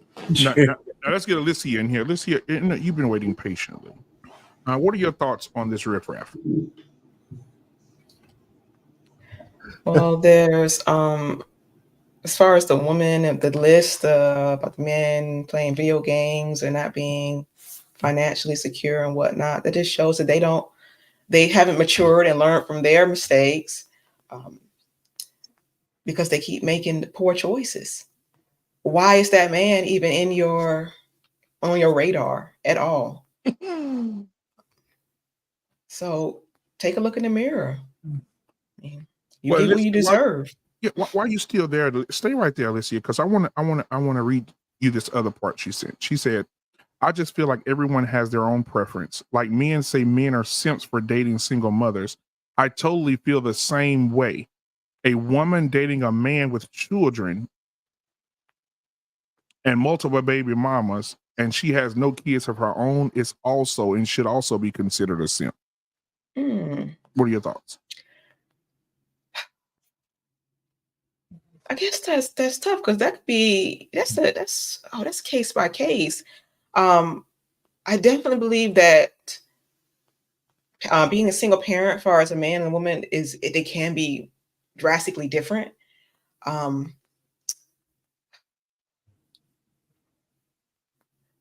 don't know. I guess that's tough. That's tough. Now, a married woman jumped in this, guys. Okay. And she said, "I'm married." She said, "I'm married and I'm never available for my husband." She said, "It's the men out here, it's the married men out here who cheating on their wives that got all these children." And She said she's never available for her husband. Wow. Yeah. She said she's married and she's never available. Wow. That's okay. The work wife will be available. She is available. Yeah. Right. To Why is she Tyrone, married? you know what I'm saying? I don't To understand that. Tyrone. Well, her Why sister. they going to work? She shut her husband down. That's what she said. Yeah. And so, but back to what Alicia said, though. She's really, choosing not to be available? Yeah. Sounds like that first couple. You get what you I get. would say a single woman with a guy with baby mamas is what we call what's the word? She's just like everybody else. Her decision making is bad, right? So that's what it really is. A man might be a simp, but a woman voluntarily going with a guy with 6 or 7 baby mamas, it's just like her decision making is bad. She might not be a simp, but her decision making is trash. Yeah, it's horrible. Yeah, that's the bottom line. We heard it, Grace. Oh, well, I had a good friend say that the most eligible man is a neglected husband. I mean, I ain't one to gossip. I tell him who said it was me. I said, I know. I know. Is the mistreated husband. Right. Yep. If you don't want your husband cheating, you should be on your knees as soon as he get home and making sure his balls are drained at all times. Just think about this. Stomach full. You think about this though. You go into a place, you sign a contract. In that contract, in that contractual agreement, right? Because Anissa, she's a businesswoman. In the contractual agreement, it states that you have certain things you have to do. Right? When a football player said, hey, he gets his bonuses if he catches this many passes, he gets more of what he's already getting. When you go into a marriage and you take a vow to say love, honor, cherish, obey, all this beautiful stuff, and then you live a spiritual or biblical or Christian marriage that says do not deprive your husband of sexual desires unless you both agree. And you go into that and you believe that, and that's what you stand on. And you want that man, you want to be in a monogamous relationship for 75 years.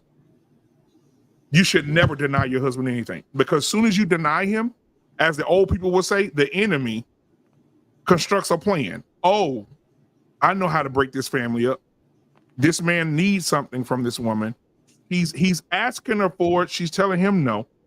Let me get old Becky with the good hair at the copy machine. I'm going to be at the red light, and I'm going to let him see this woman at the red light. Or when he gets gas, everywhere he goes, I'm going to put this temptation. Let me tell you something. I'm going to be transparent with you guys. Last week, I'm in a motorcycle club. Last week, we went to this little motorcycle karaoke thing, and I walked in, and I got on stage. I didn't at first. I sat back and listened. I got on stage because I'm a pretty good singer. I got on stage and I sang. After I sung, I could have slept with 10 women that night. Let me say it again, because no. Let me tell you, like, I'm telling you, they don't give a fuck about your ring. They don't care about you saying you're married. None of that. And I wish I had a record. I'm gonna go buy some of those Ray-Ban glasses with the camera and the audio in it, with the HD, so y'all can see and hear it for yourself. I'm gonna go back. But one lady was like, "Hey, can you stand at the bathroom door and wait on me until I come out?" I said, "No, baby, I ain't gonna be able to do that." Now, what if I was a deprived man? Because I'm gonna tell you, these women didn't look like Shirley Caesar. They looked like they walked out of Caesar's palace. Listen to me. They had their boots on, their jeans on. They were snatched up. They was really nice. They was wonderful. Ready to scoop, boot, and boogie. Oh, a bunch of demons. I was full of demons. And but that's the point I'm making. Now imagine men who are husbands who are deprived, and those women in there rubbing their nails down your elbow, or hugging you from the back, and you don't even know them. Kapowie! But then women complain. That motherfucker cheated on me. I did all I could do. No, you didn't, because you fucked him in May. You didn't fuck him again until July. Right? You gave him some on his birthday as a courtesy. You didn't do nothing. Some of that hot tour. What? And right gave now, him lazy head. Gave him lazy head. Right, and there's a scarcity in head today. I heard a group of men on Facebook. What's the name of the damn podcast? They were talking about head. Men are saying that there's a scare. Women, they want to have sex, most of them, but when it comes to head and stuff like that, all the extracurricular activities and doing all the extra shit, they're not about that no more. They don't want to do it. Wait, do you talk about married? It's got to be married, man, because I'm gonna tell you right now, and they got to be older, and they got to be a little bit older, because these motherfuckers right now in this young generation, they putting their mouth on everything. Yes, they are. I love it. They doing it all, boy, and it's crazy. I love my post 9/11 women. It's nasty though, because right now when you look at Atlanta, Houston, Philadelphia, Chicago, Detroit, STIs and goddamn sexual transmitted diseases are up. That shit is over 50% of the population. So somebody doing something with somebody. The married men ain't getting it, but that side nigga is. They putting their mouth on something. But you know what though, JT, I'm gonna say this, Alicia, I'm gonna let you preach as long as you want to. I just need to say this because this is gonna fuck the whole family up. Take you right behind. Okay, it's gonna fuck the whole family up. Yesterday, I was having a conversation with my brother, and my brother said, "You know, one thing I don't understand." He said, "My brother-in-law is married. His brother-in-law is married, and he said his brother-in-law said, you know what, my wife is real shiesty with the sex and." He said, but before I got with my wife, I heard some stories. I heard some things. I heard my wife was very promiscuous. And he asked himself a question, and which just blew my mind. I had to bring this to y'all. He said, why would a man have to work 10 times harder for something another man got for a beer and some chips and queso? Let me and it paused me for a second, because if you really think about it, that's some real shit. Imagine your woman. No, don't do it. 'Cause I don't want no men to delete themselves tonight. Just hypothetically speaking, imagine your woman is very promiscuous before she got with you, throwing that pussy from the free throw line. Boop, boop, boop, boop. You get some pussy. You get some pussy, right? And you find out that she didn't just gave that pussy to everybody, and they ain't have to do nothing for it. All they had to do was show up at night to our house at our apartment, not blow her back out, get back in their car and leave. He ain't have to date her. He ain't have to pour into her. He ain't have to read her scripture. He ain't have to sit up at night and hold her tight. He ain't have to hold her. He ain't have to do all like this shit our pain be talking about. Pour into your wife. No. Mentally, physically, spiritually. You know what I'm saying? Nothing. He ain't have to take her to church. He ain't have to pray with her. He ain't have to journal with her. He ain't have to sit down and do nothing. All you had to do is show up to the apartment, blow her back out. Then she found another one to blow her back out. Then when she get with you, how much you making? We need more money in the house. Why you not paying these bills? I need you to do this and this. The reason that I don't give you, the reason my pussy don't get wet, because I don't feel like you pouring into me. I don't feel like you giving me what I need to feel like a woman. But the nigga 5 years ago before I met you took you to get some chips and queso, bought you a Chinese plate, and you gave him some head in the back seat of the car. You fucked him in the trunk of the car. Yeah, that shit will make you. D.L. Hughley said this joke, and I'm gonna land my plane. D.L. Hughley said his wife started saying the same shit that our pain was talking about. Why don't you pour into me? He said, baby, listen, just be the hoe you used to be before we got together. and everything gonna be all right. Exactly. Wow. Yeah. I'm telling you, just think about it. Don't nobody you got to follow that. I'm not responsible for any man jumping out that car on the interstate tonight. I'm just saying. Go ahead. Yeah. I'm a born again virgin. Okay. Well, gentlemen, Professor? I like your born again virgin. For someone said, they're in a relationship, and let's say, marriage, and the man or the woman, they can't be intimate for whatever reason. Let's say there's a sickness or something of that nature. What do you think, gentlemen? She should go to the doctor and get that fixed. So she can't be intimate because there's a sickness? Yeah, something. It could be anything, but can we get a side chick? She or he. You should go to the doctor and get that fixed. You hear what I said? You know what I'm saying? There's a problem. You don't walk around with your toes missing. They falling off. You go to the doctor and say, hey, look, my toes missing. So back home. We have marriage. You don't walk around saying, hey, here are my toes in the jelly jar. You know what I'm saying? I don't feel like having sex tonight. You go back to the doctor and you get that fixed. We got to stop making excuses, man. They take vows, for better or worse, sickness and health and whatnot. Unless something happens, there's some type of accident. This is rare, but some type of accident, and the person can never be intimate again. Does his tongue work? Hold on, listen, I got something for you. Hold on tight. Hold on to your seat. We did a show about 4 months ago. Remember this Lost in Translation, JT, y'all? About 4 months ago, we did a show. A man's wife got T-boned at an intersection. Yeah. She was paralyzed from neck down. He had to bathe her every day. She lost her memory. She was paralyzed. She was paraplegic. She's out of there. Can't move nothing. The doctor told him, in order for her to have a lot of more brain activity, give her more memories, old pictures, things of that nature. He went into her phone to get more pictures, to show her pictures of them and stuff traveling. So he's showing her. But he came across some dick pics that wasn't his dick. He came across some text message. In the text message, he found out that she was on her way to see him when she got T-boned. Did you hear what I said? Mm-hmm. And he did a whole video crying in the backyard.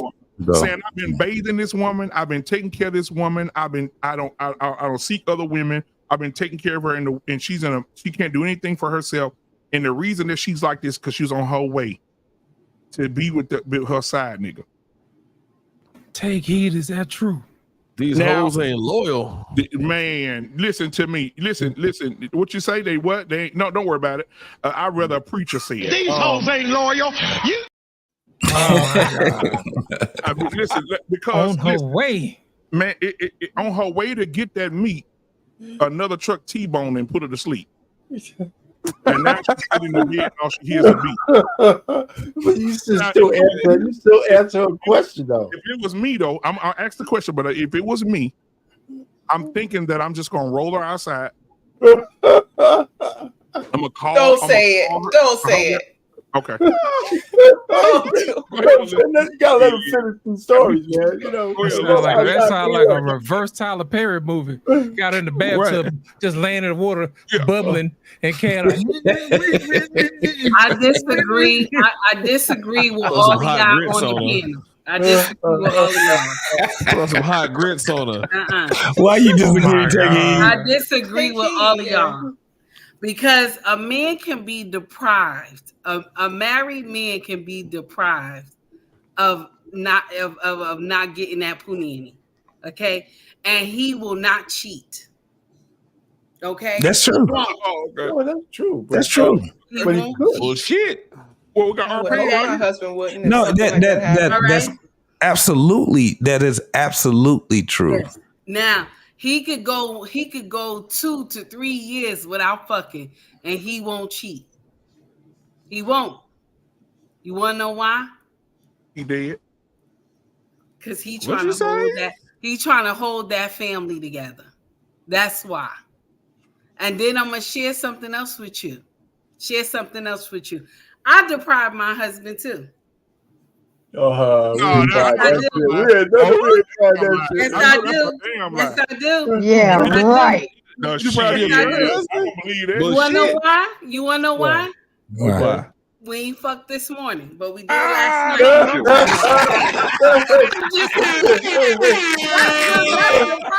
That's the problem right there. That's the problem. Okay, these are that's important. the problem. These are very important discussions. Listen, I have a problem with y'all. Everything y'all set up here ain't shit, okay? It ain't shit, okay?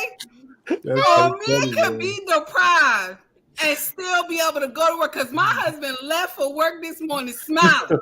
Okay, he left to work this morning smiling. Mm-hmm. Hey, with your character though, you ain't going no 3 years without no wood. Now you can stop the cat. Now listen, that's listen. Not no Scorpio. But hold on, y'all. She going on 3 days. That is a very, but it's very is. The problem is that I love my husband. I love touching him. My husband looks good to me, so I'm not going to go like I'm not doing that shit. I'm sorry. I'm not one of those women. We gonna be in separate rooms and all that stuff. I'm not one of those. But for y'all who do that, may God punish all of y'all who do that nonsense to your husband. Okay, because that is abandonment. Okay. And that is grounds for divorce. If you don't give up that ass, okay, if you don't give up that ass on a regular, okay, be friendly with the pussy with your husband. Be friendly with the pussy with your husband. If you don't give it on a regular, okay, don't be laughing at me, Leslie. If you don't give it on a regular, okay, you deserve to go to hell. That's it. I'm sorry. I don't care if you Christian and everything. Okay, shit. I don't care. And also give your husband head. He deserves head on a regular. So if the pussy ain't your main course, go get a divorce. Okay. Hold on. Because Alicia said something. Alicia says something. You silly as fuck. Alicia says something that's very important though, and believe it or not, there's a lot of things that goes on in a lot of these households where there is a circumstance, right? Where what if that is to the point where they're not able to be sexually yes. Embrace, you have a erectile dysfunction show coming up. Yeah. I think these are important discussions to be had before you get married. If something like that were to happen, what happens? Are you going to stick? Better get that So diamond. if you're married, for better or worse, rich or poor, sickness and health, to death process, right? How can you even look yourself in the mirror if you don't go towards those vows to the person that you're with? How do you do that? That's actually something that's deep. That's something that we have to come. You better pull out that Blue Cross and Blue Shield. Did you hear what I said? And take your ass down to the doctor. That's what insurance is for. The doctors say that. The doctors say, making "Hold this on, complicated? no, it's because it is." Let me tell you why. What I'm saying. There's a lot of people that are in marriages where they can't do it anymore. For some odd reason, people don't think we get old. For some odd reason, people don't understand. But JT, This is what I'm saying, y'all. Listen, I would believe you. JT, I would believe you, but the old folks is getting it in at the Shady Acres. I'm not talking about just being old, folks. I'm just saying, man. I'm not saying just being old, folks. This is what I'm saying. Because we probably do need to do a show on this. There are a whole lot of families where they're not able. I don't give a damn what you're trying to do. You have a man that will sit back and take care of his wife until she dies. You have a woman that will sit back and take care of her husband until he dies. And they're not able to do that whole sex thing. Yeah. It's not there. There's a lot of marriages that's like that. So what do you do with your vows? Do you throw that shit in the garbage? Do you edit that motherfucking shit? Do you put an addendum to it? What do you do? Can somebody answer that though? You made a lot of statements. When it said you don't throw away the vows, you keep the vows. I'm I talking can't about hear everybody. One mic. Yeah, I'm talking about women who intentionally, who keep intentionally, like if she's sick, okay, you can't go up and fuck a corpse. But what I'm saying is intentionally saying, I'm not giving him no ass. I don't feel like we're not talking about intentions though, BMU. We're talking about the opportunity, the situation where JT laid out this thing, and so did Alicia when she said, "What happens if you can't do it?" And I'm saying I don't understand a scenario where you can't find something to do, right? I mean, if a man's Johnson don't get hard no more, right? You got to get creative. Or get you Roman. Get creative. Maybe if it doesn't satisfy your wife, that's a different story, right? So that's one thing. That's one thing. But if a woman can't do it some more, that's a man. Her situation has to be definitely. I'm gonna do this on this shit. Evidently, y'all ain't heard the dudes that I heard. JT, we understand. Listen, we understand the 80-year-old people. They didn't do it. Fuck that. Let me tell you what's happening right now, Lost. Hold on. And I'm gonna let y'all have it. JT, I'm talking about the people that's 30 and 40 years old. So I don't want to. Let me give it to you right quick, and then I'll let you have it. If you guys ain't understanding what's happening right now with the guys that's 50, 45, and 50 years old, they dropping dead, right? Yeah. But before they're dropping dead, they're impotent. These guys, they got Reno, they got fucking what's that? High blood pressure to the point where it's hypertension, and what's the other shit that goes after is hypertension? They got heart problems. Let's just go with that. They got kidney problems. They got heart problems. This is a big thing. They got heart problems, kidney problems, and these guys are impotent. And they will not get help. A lot of them. They will not get help. That's because they haven't gone to the doctor. Right. But listen what I'm saying. But it's an issue, right? It's an issue. They can be fixed. What I'm saying though, no, I get what you're saying, Lost. What I'm saying though, but it's an issue right now that we're not talking about. It's at a point where these guys are in their 50s. Dick ain't working. Why? First problem is because they got heart problems. Second problem is that they got Reno. It is. Once they start taking medicine and shit like this, that shit is done. This is the reason why, and they're not talking about it. They ain't talking about it. I'm seeing motherfuckers my class of 91. I done had in the past 6 years at least 30 people drop dead. And everybody keeps saying that they were fine. No, they wasn't. They didn't go to the fucking doctor, right? Exactly. They dropped They dead. refuse to get help. Right. Now, hold on. Before they dropped dead, guess what they was having problems with? Fucking. 10 years before they passed. Well, hold on. But we're talking about, look at the age group you gave. You said 45. It's 28-year-old women right now saying you ain't getting no pussy. 33-year-old women saying no. I don't want to fuck unless you got $100. Do you know how fast you gonna get to 50, black man? Do you understand how fast it's about to be for your ass to be to 50? Translation, you already there. Our pain is already past that. He's 70. Okay, so I don't know how old you is, but it don't take long for you to get to that motherfucker. 45 years old, these niggas is not fucking. I'm telling you. Here's my thing. JT, there's no excuse for you as a man not to go get a checkup. I'm sorry.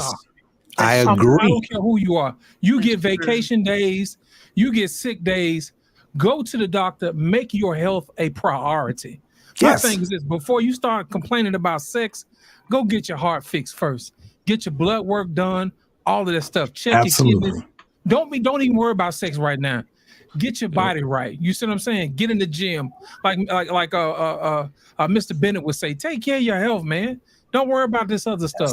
But my whole thing is this: if you have a wife that makes your life a little easier, you should have these problems. But they do. That's my problem. My problem is this. These motherfuckers do. If you have a wife that's not forcing you to go to the doctor, you don't have a wife. You got a roommate. You hear what I said? Most wives will make their husband go to the doctor. Yeah. Am I not right, Tinky? You know why people keep asking me why right, so you know why people keep asking me, and I'm talking about this is in real life on earth, where motherfuckers be like, you 51? You know why they keep saying it? Because you got 38-year-olds that can't fuck. You got 40-year-olds that can't fuck. Let me tell you the reason why. Popeyes. Yep. Motherfucking McDonald's. I didn't want to say it. It's so much that's happening, and I understand, bro. Let me tell you what I'm telling you, bro. You got a way more women that should be complaining that are not complaining. We be on these YouTube streets and these motherfuckers be talking, but I'm understanding what's happening right now. You have a lot of women that are complaining to their girlfriends that they man won't fuck them. That's because they're in their 30s and 40s. That's because they don't care enough about their men to take them to the doctor. You hear what I said? That's all I'm saying, man. You don't get to complain about your man's floppy dick if you ain't take him to the doctor. You hear what I said? Can we talk about this on Thursday? You don't get to complain. No, we're not waiting to Thursday. You don't get to complain about bad sex if you ain't scheduled that man to go to the doctor. Hear what I said? That's all I'm saying. What kind of man?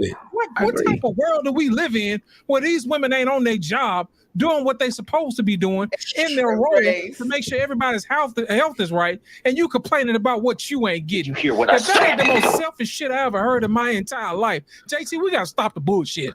You hear me? Ladies, we gotta stop the bullshit today. We gotta stop it, man. Let me tell you what my wife just told Energy me. drinks. Donna Ryan Walker said it. Energy drinks is fucking up, man. Hold on, JT. Hold on, watch this. My wife just told me the other day. She said, I already got your insurance card and I'm set your appointment for your colonoscopy. I said, what the fuck? She said, yeah. I just took mine. I'm not my colonoscopy. It'll be next Thursday. I said, damn. She said, I already took care of it. Make sure you take off next Thursday. Yes. Yes. You know, my daughters did the same thing with me. It wasn't my colonoscopy because I already had that, but it was my what you call it, the shit where your prostate, right?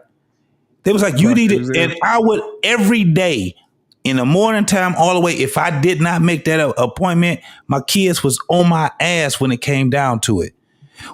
So at the end of the day, I just went. I'm like, I'll do that anyway. You know what I'm saying? Because I don't want to be at the point where I wake up dead. I just don't want that right now. I got shit to do. Well, that ain't gonna but what we're talking about, and I'm gonna say, ladies, if your man can't get it up, if your man has high blood pressure, give me a call. I take care of it all. I got you. Just holler at me. I'll make sure that kitty start purring again. And so give me a call. Because this fat 42-year-old dick still rise. And if it ain't rising, I got blue pills, yellow pills, green pills. Don't matter. I will make sure you taken care of, baby. And the tongue still works too. Yes, ma'am. You shared that you had to trick your husband to go into the doctor. Yes. I men tricked out him. there like that. No matter what you do, they will not take care of themselves. Yeah, but you know why though? Because most men, and I watched my grandfather do the same thing. Never want to go to my grandmother. You got to go. You got to go. We got to go. We got to go. But I'm sitting here reading right now, guys. It says 73% of men pay for insurance, health insurance they never use. Yes, that's true. I'm probably one of them. That's not 3%. I got all kind of health insurance, but I'm a veteran, so you know what I'm saying. And you're right. That's why when it comes down to it, we do have to and embrace it. She's already in embrace. I do gotta get with you on that because this month is that's right. Men's health. Is Men's health month. So we have to deal with that because at the end of the day, we can't compete, man. How the fuck you gonna be 51 years old trying to compete if you out here still dating with a fucking 21-year-old? It's not gonna happen, bro. It's not gonna happen. I know they have a study. Yeah, I know they have a study out that the doctor was saying that men are supposed to have sex 21 days a month to prevent prostate cancer. That's a lot of fucking. I'm telling you. That's why niggas dropping dead. I'm good to go. So I wanna share this little tidbit with y'all. I believe a lot of the reasons why we have problems with men is because they're not sexually getting healed. That plays a part. Didn't Marvin Gaye come out with that?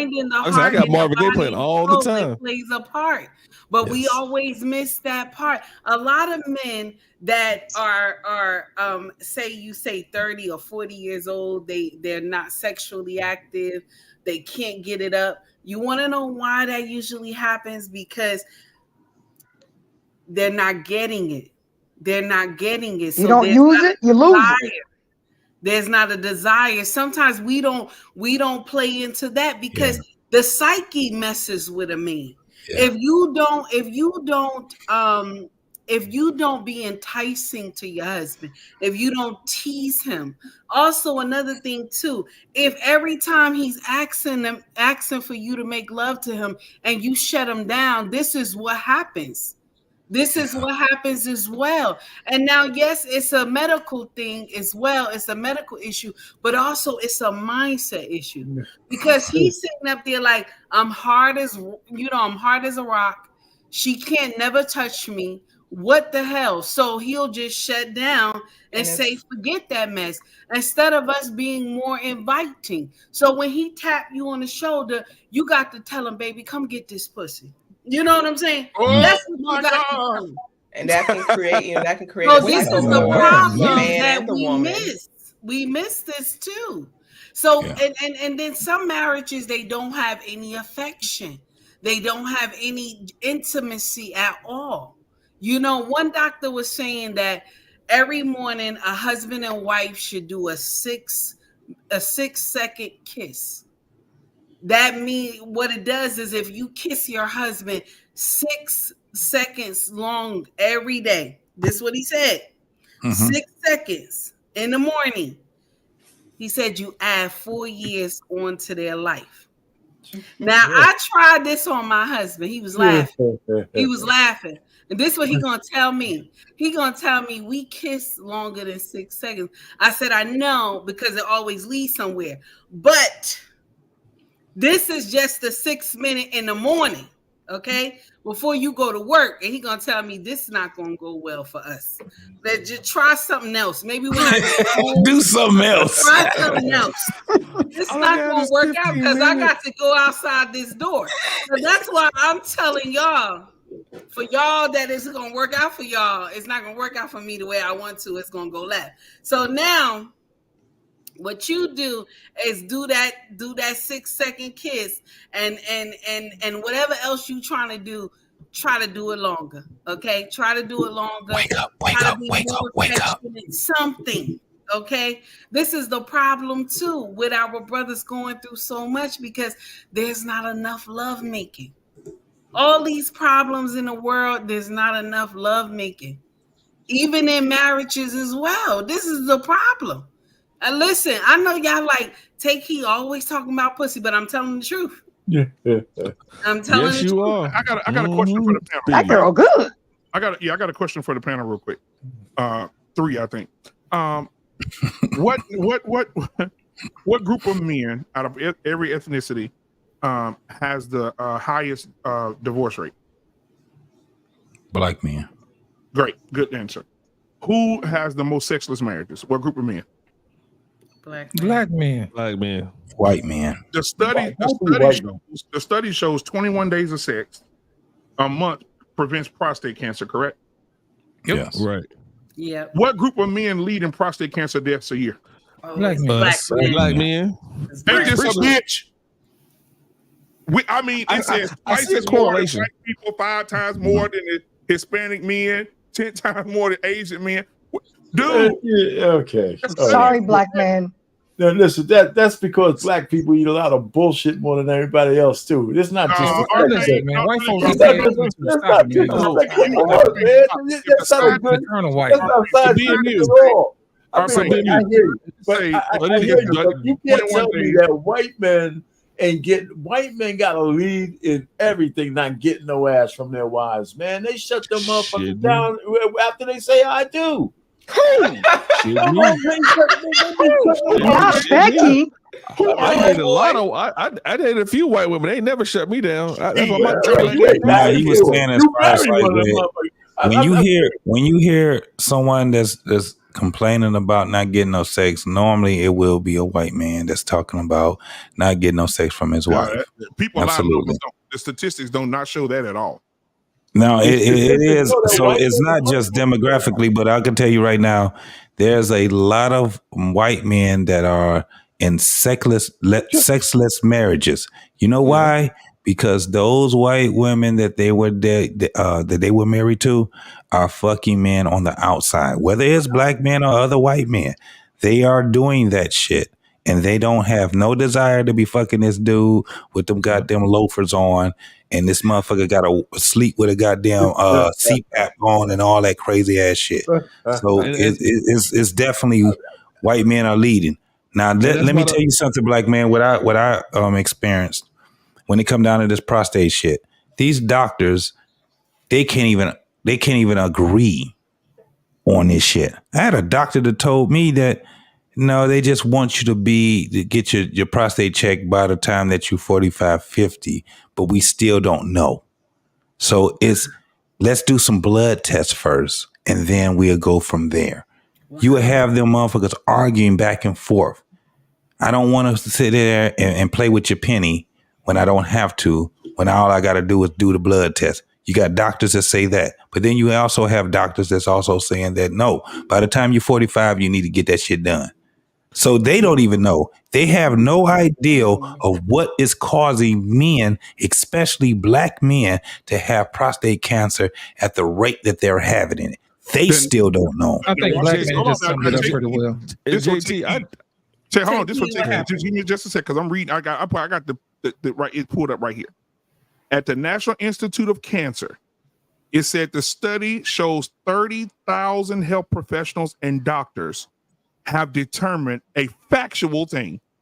The risk of prostate cancer reduces by 43% for men who ejaculate 21 times or more a month. 30,000 agree. Where you at? Well, listen, problem is motherfucking solved. When you ain't got no real coochie right there, Pornhub it is. Yeah, but look what he said. They just ain't arguing over no black man's prostate. You could take care of the 21 shit yourself. Right. Yeah, but if I'm paying these bills, man. I'm not saying do it. It's not the same, our pain. No, all our parents said is that there's a remedy. There's an instant remedy. Ass piece of pussy. You the same one talking like that. What's going on? Wait, what he was saying was that. Were there any studies about Listen, I didn't say not have your One of woman. the things any man has ever done is turn down a nice piece of willing, steaming ass piece of pussy. My God. Were there any studies relating to a woman's orgasm? Okay, shut up. Let me see. As far as their health, You just gotta have friendly pussy. Baby, let me explain something to you. That's the roses. Listen, let me explain something to you. They not dying to the magnitude that we are. Okay, the providers are on the clock. Let's get them fixed first. Okay, let's do that. But we the got orgasm is evidence just in the mind anyway. We got evidence of men dying because they're not having sex. There's no We evidence haven't- of women. There's no evidence of women dying of not having sex. No, they're dying because they are having sex, but they're having sex the wrong way. They're having sex with dirty dicks.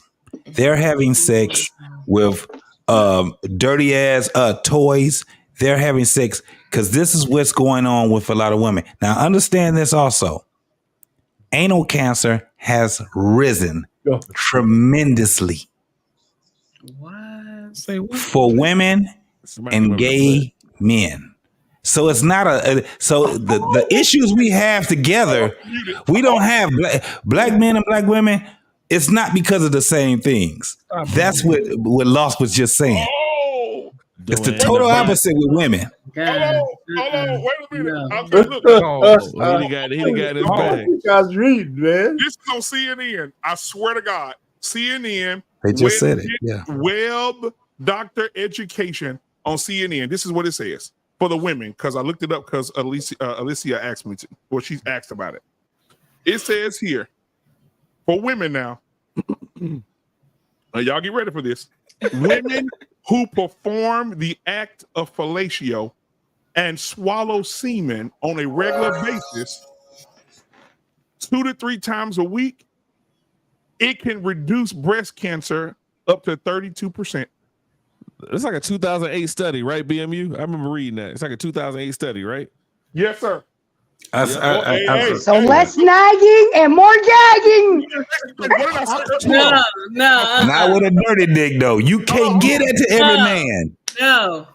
Of course not. Early in the show. Today, women have a problem with giving men what? Fellatio. Fellatio. Yep. It's kind of weird. So they're not doing none of this shit then, because listen, when you look at the demographic as far as the age, right? You would have men complaining that a woman would give them a blowjob before they give them a kiss on the lips. Yep. So we you know what I'm saying? So it's damn. So guys are just being deprived all the way around then, right? No, married men are being deprived. Married. There you go, Professor. No doubt. Yeah, it's married. Yeah. See, there go them damn stats and facts again. Both parties need to remain desirable. Both parties need to remain in the best health possible. That will solve everything. Dr. Helena Shifter. Yes, I agree. Only one regular occurrence where chances be reduced. So I encourage all women out there to make fellatio an important part of your daily routine. See, that's it's a fucked up message to give. No, it's not. Let me tell you why I'm saying that. No, hold on. Let me tell you why I say it's not. That it is. Lit said, no, it's not. JT, let me help you out. Let that thing breathe, man. Let it breathe, man. Let it breathe. You know I love you, right? That's a win-win for everybody. Okay. It is not. If you licking on, listen what I'm telling you. If you licking men, if you're licking on strange cootie cat, you have a high chance of getting something in your throat caught that you can't get rid of. Women, if you're just giving fellatio to strange niggas that you met because he took you to a fucking steak place that you liked, you are going to get something in your throat that you can't get rid of.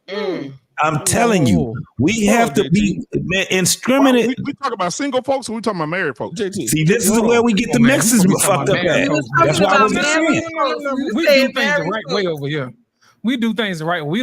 We don't try to cheat the system. All that single business. You know what I'm saying? It's more single motherfuckers than it is married. Let me tell you that. And you get that message to all these motherfuckers. You get one message to everybody. You got way more single motherfuckers that's out here right now. And if you telling them something like that, and you do not have some type of shit where you tell them, motherfuckers got girlfriends and boyfriends, bro. Let's keep it 100. Ain't nobody walking around this motherfucker with a husband or a wife. Come on, man. Let's keep it 100. I don't understand that. But that's you, take heed. I'm talking about the people we're giving the message to. Look how many people we have as an audience right now, and how many people that's going to be watching this shit in the morning time. Please understand that. But JT, you know what else they got? They got that thing in their throat too. You know what I'm saying? That's their problem. Going from flower to flower, getting the and then right. You know what I'm saying? And these strange penises and strange punanis. That's why we promote marriage, a monogamous, enclosed relationship without no cheating and outside participation. Now, the message stands on its own inside of marriage. Now, if you want to change the rules of the game, be my guest. But there are consequences. That's what I'm saying. That there's consequences. Now, at the end of the day, these are the things that you have to actually tell the motherfuckers that's out here. Because listen, if you when you just tell them, JT, get married and have all the fun you can. No, but listen, my bad. Right now, if you ain't getting no third grade pictures of who that motherfucker is, if you not getting no motherfucking doctor's reports and shit like that, your ass is in a lot of fucking trouble. All you got to do is read the stats of the STIs. All you got to do is read the stats of bro. We got over. We up here at the 50%. This shit is crazy than a motherfucker. But you know what, JT? Married motherfuckers are trying to be boyfriends and girlfriends. JT, listen, you get to choose. Until she get listen, you get to choose on what side of 50% you want to be on. All you got to do is get married, get tested. Both of y'all come clear. Y'all lock in. Go down to the courthouse and go ahead and make that thing do what it do. Tell you what to do. Go out there and ride out. You know what I'm saying? Get your toes sealed up. All right. I'm all right. Is that the truth? You get to choose what 50% you want to be on. Real talk. She gonna go to the doctor, and if she all right, I'm all right. Exactly. That's what a lot of these cats is doing. And I apologize. Audience, because I'm an Old Testament man. So Solomon's my favorite guy. So I think he had like 1,000 wives. So and I'm single. So I apologize. So I still get head on a regular from random women. Just Netflixing. So I apologize. I need to get better. When I get married, I will definitely be in a sexless marriage, like everybody else. So my bad. Sexless marriage like everybody else. Yeah, I hear you, brother. Listen, you can't be in a sexless marriage if you listen to Marvin Gaye's Sexual Healing on a regular.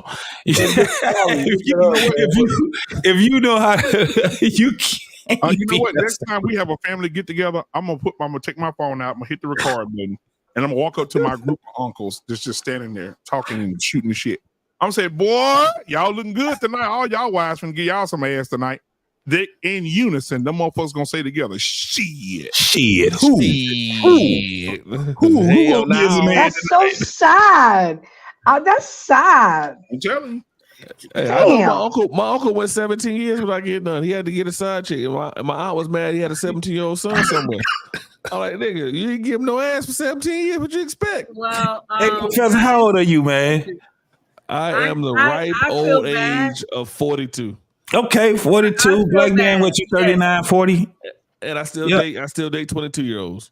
Okay. All right. Mm-hmm. Post 9/11. I feel bad for y'all that all these stories that y'all have going on. I feel bad for y'all. Okay. But I want to share something with y'all before I go. Okay. I just want to say my heart goes out to y'all who don't get pussy on a regular. I'm sorry. For my sisters who don't do the right thing from every color. Okay. I apologize for you. Okay. but that's not my motherfucking problem. I do my job as a wife. Okay, Why you putting on whip, boss? Right, she You gonna know why? I do my job. Okay, I handle my shit. I do my job. Okay. Okay, I'm about to go do my job right now. Okay, I like my job. I just want you to know that I like my job. Okay, I don't have to be thinking about nobody else. Okay, What about your king with no prostate issues? Listen, right, he gonna live to the ripe old age of 150. I like my job, but I want to let y'all know I'm sorry for y'all who going through that shit. But I'm listen. That's why I tell women on my channel, be friendly with your pussy to your husband. This is what I tell these women. Now, if they don't listen, that's not my problem. But I gotta go. Yeah. My husband, handle take I had went upstairs just for a little bit, and that's why it took me so long that first time. Because he wouldn't let me go out the room. That's right. I gotta go. And he said, okay, baby, you just got friendly pussy. And I tried to stay as long as I could. I was trying to stay to closing. But I gotta go because y'all talking about my issue here. Okay. Don't get in trouble because I gotta go. Everybody have a good night. Okay. All right, take my sis, man. Love you, girl. I'll let you. All right, guys. Well, listen, we're gonna wrap this thing up anyway. This was a great conversation, man. You guys are crazy as hell. Thank you, Alicia. Alicia, I'll need to Sunday. Okay, so Alicia, I'm gonna go with you first. Y'all have a show Thursday, Grown Ass Women, which is doing amazing. You guys are doing a great job. And then on this Sunday, we're gonna have a gaming show hosted by Alicia as well. So tell us about that, Alicia. Oh goodness! Oh, I'm so excited. Well, it's a family-friendly game, trivia with challenges, and you compete for cash. I'm trying to compose myself. I'm so excited. This is my baby, y'all. I've been working on it for a long time.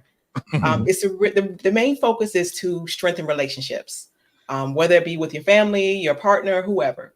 Strengthen relationships, friendships, and I'm hoping to get to the point where I can provide a substantial income for those who are committed to playing.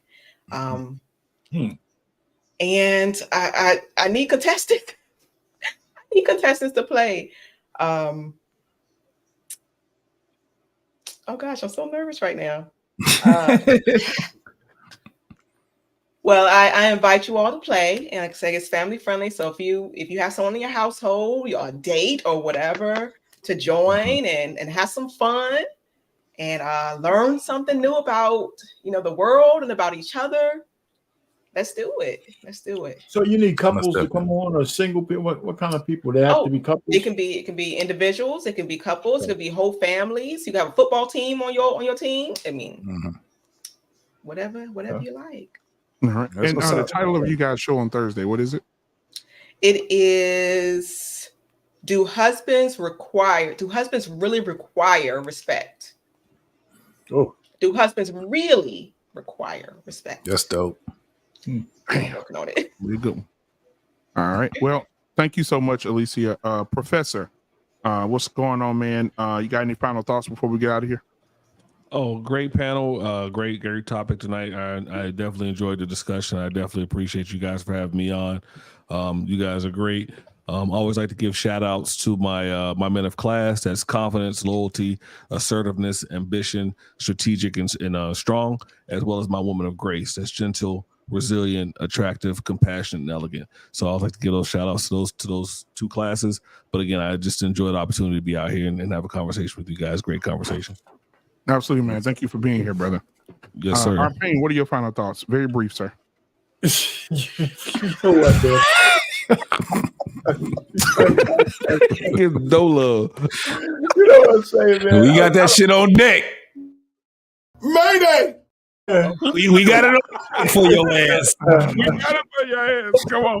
We just heard JT, man, sitting up here, man, give us a whole soliloquy doing Shakespeare and shit. And I'm younger than you. Don't worry about it. It was a good night, man. Still getting sex. Conversation and all that kind of stuff. I was glad to be up here. That's all. All right. Shout your shit out, man. You on the goddamn network. What are you doing? Ah, look out! Thank you so much, Arpan. Appreciate it. JT, any final thoughts? Well, fuck it. I'll shout my shit out. Yeah, you got to all night. Tomorrow. 9:45 Eastern, man. JT, I'm going to I did a show on it about a year ago, and I'm gonna do another show on it tomorrow about the vanishing family. 1986, there was a documentary that was done on it, and I'm gonna talk about that. I'm gonna have a panel on it. After I do for about an hour, I will have a panel up on it from that 1986 to present, and we're gonna be talking about the effects that we have in America when it comes down to families and where we are right now. Are we better? Are we worse? What's the origin and all these different things. But I definitely want to get a different perspective on it. A year ago, probably 2 years ago, I don't know. Black Man, do you remember when I did that show? Because you came on, and we had a couple of guys that came on and gave their perspective. But we have a different a set of people, and I want to see you guys' thoughts on what you see from 1986 to now. Because I got it, I do the Kendra G, Pop the Balloon, I do all that shit also. But tomorrow, I'm definitely going to be doing that 1986, The Vanishing Family, and I'll be doing a look on that. What time would that be? 9:45 Eastern. Okay. Thank you. 8:45 Central. Yeah. Yep. All right. Thank you, man. Embrace the grace. Good show. We always end up off the rails at the end of towards the end of the show, but it's always good. It's always good stuff. You guys know you can find me on Monday Night Mayhems on the Black Man Unfiltered, Tuesday nights here on the panel, Thursday nights. Alicia put it out there for me. I am talking about the importance of knowing your man and ED. Men need to know and women need to know. So come check it out. I know we're going against each other, Alicia, but it's all good. Friendly competition keeps the juices flowing. So, guys, come check it out. Thank you for having me tonight. It was a good conversation.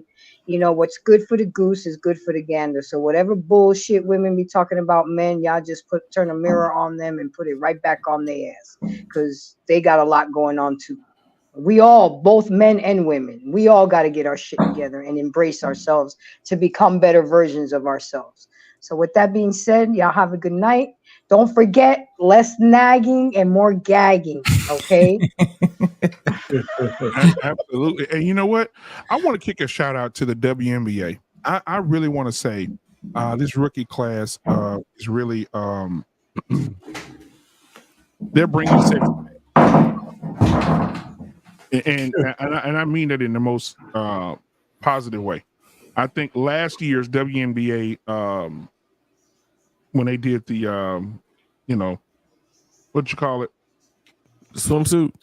No. The draft. The draft. The draft, yeah. Draft, 90% of those girls were in three-piece suits. And so since that shit look goofy as fuck too. Yeah, it was a truck full of bull daggers. But this year they got all these girls coming out. I mean, what's the girl from Las Vegas, the Asia Wilson, and yes, Angel Reese, and yes, it's a few other girls. Man, the way they doing games with their hair flowing and nice little skirt. That's all done purposely. Man, they bringing sex appeal to the game because it was too rainbow. Mm-hmm. And so I'm glad that they did that, because now more people are watching. A lot of the younger men are watching, because my son said, "Dad, Angel Reese playing tonight. I'm gonna go watch it." I said, "Okay, go watch it." He love it. He love it. He's looking at the camera like, "Damn."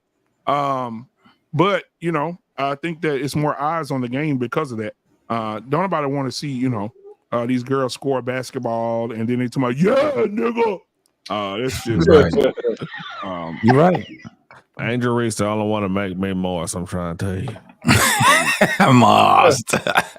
that damn Asia Wilson ain't no joke though, and that Skylar Diggins ain't no joke either. Shit, I don't know why she ain't been on the map. Did you see what she said about her pussy? Yeah, I heard her. Ooh, yes, she Lord. She said it on camera. What did she say? I'm trying to remember what she said. She said my pussy hurt.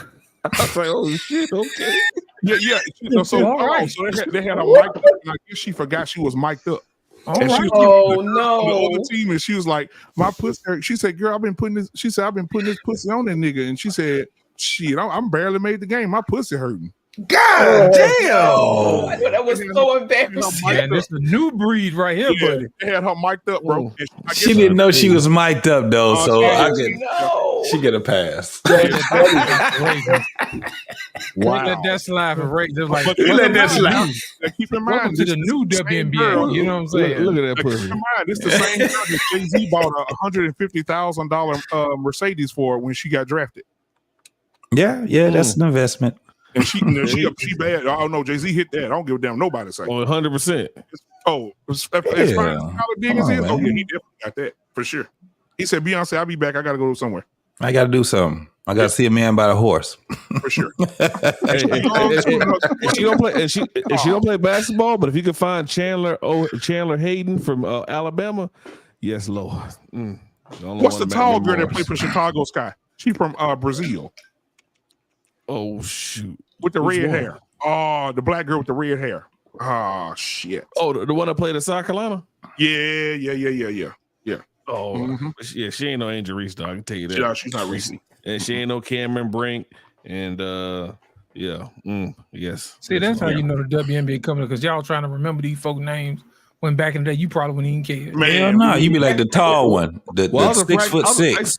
I was a practice player for the Charlotte Stinks. I know a lot of those girls. But that damn, her every day.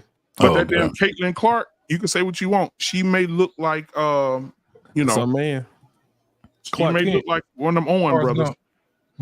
But I swear to God, it looked like Black Man and Professor is the same motherfucker talking to each other.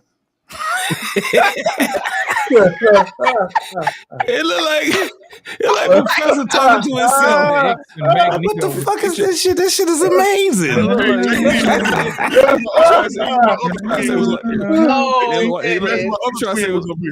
We're like the twins from another professor. Hercules. Oh, my boy Rob.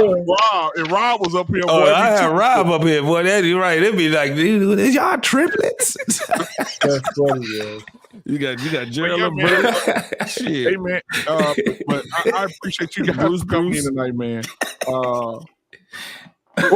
Black Lexicon said, "BMU, what culture has the least STDs? Asians." Who's the most married? Niggas ain't fucking. Asians. Thank you. There's no fucking in Asia. There's no ass. No, but there's a lot of people, ain't it? They fucking. I was just thinking the same thing. There's a lot of people. They fucking. They fucking with a purpose. That's all that shit is. Procreation. 20 seconds. I got you. You touch you by. You touch you by. Hurry up and buy. Hurry up and buy. Here's your free rice. We gonna go to hell, y'all. Yeah. Vaseline draws. I want to show you something. She bangs. She bangs.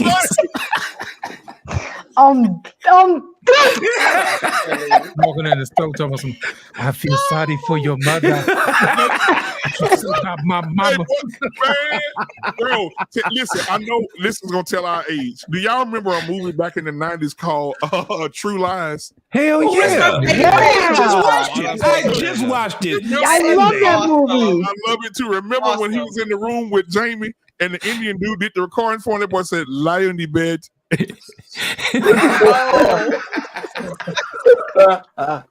That was funny.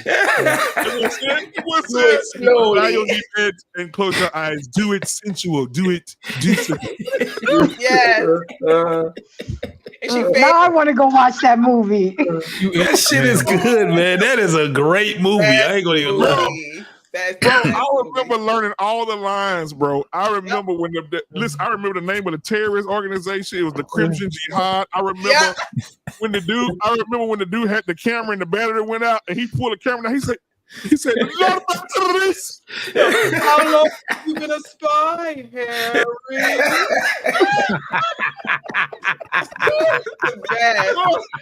Was she driving a machine gun down the stairs? Bro. That was the movie when he told his daughter, "Get down, get down."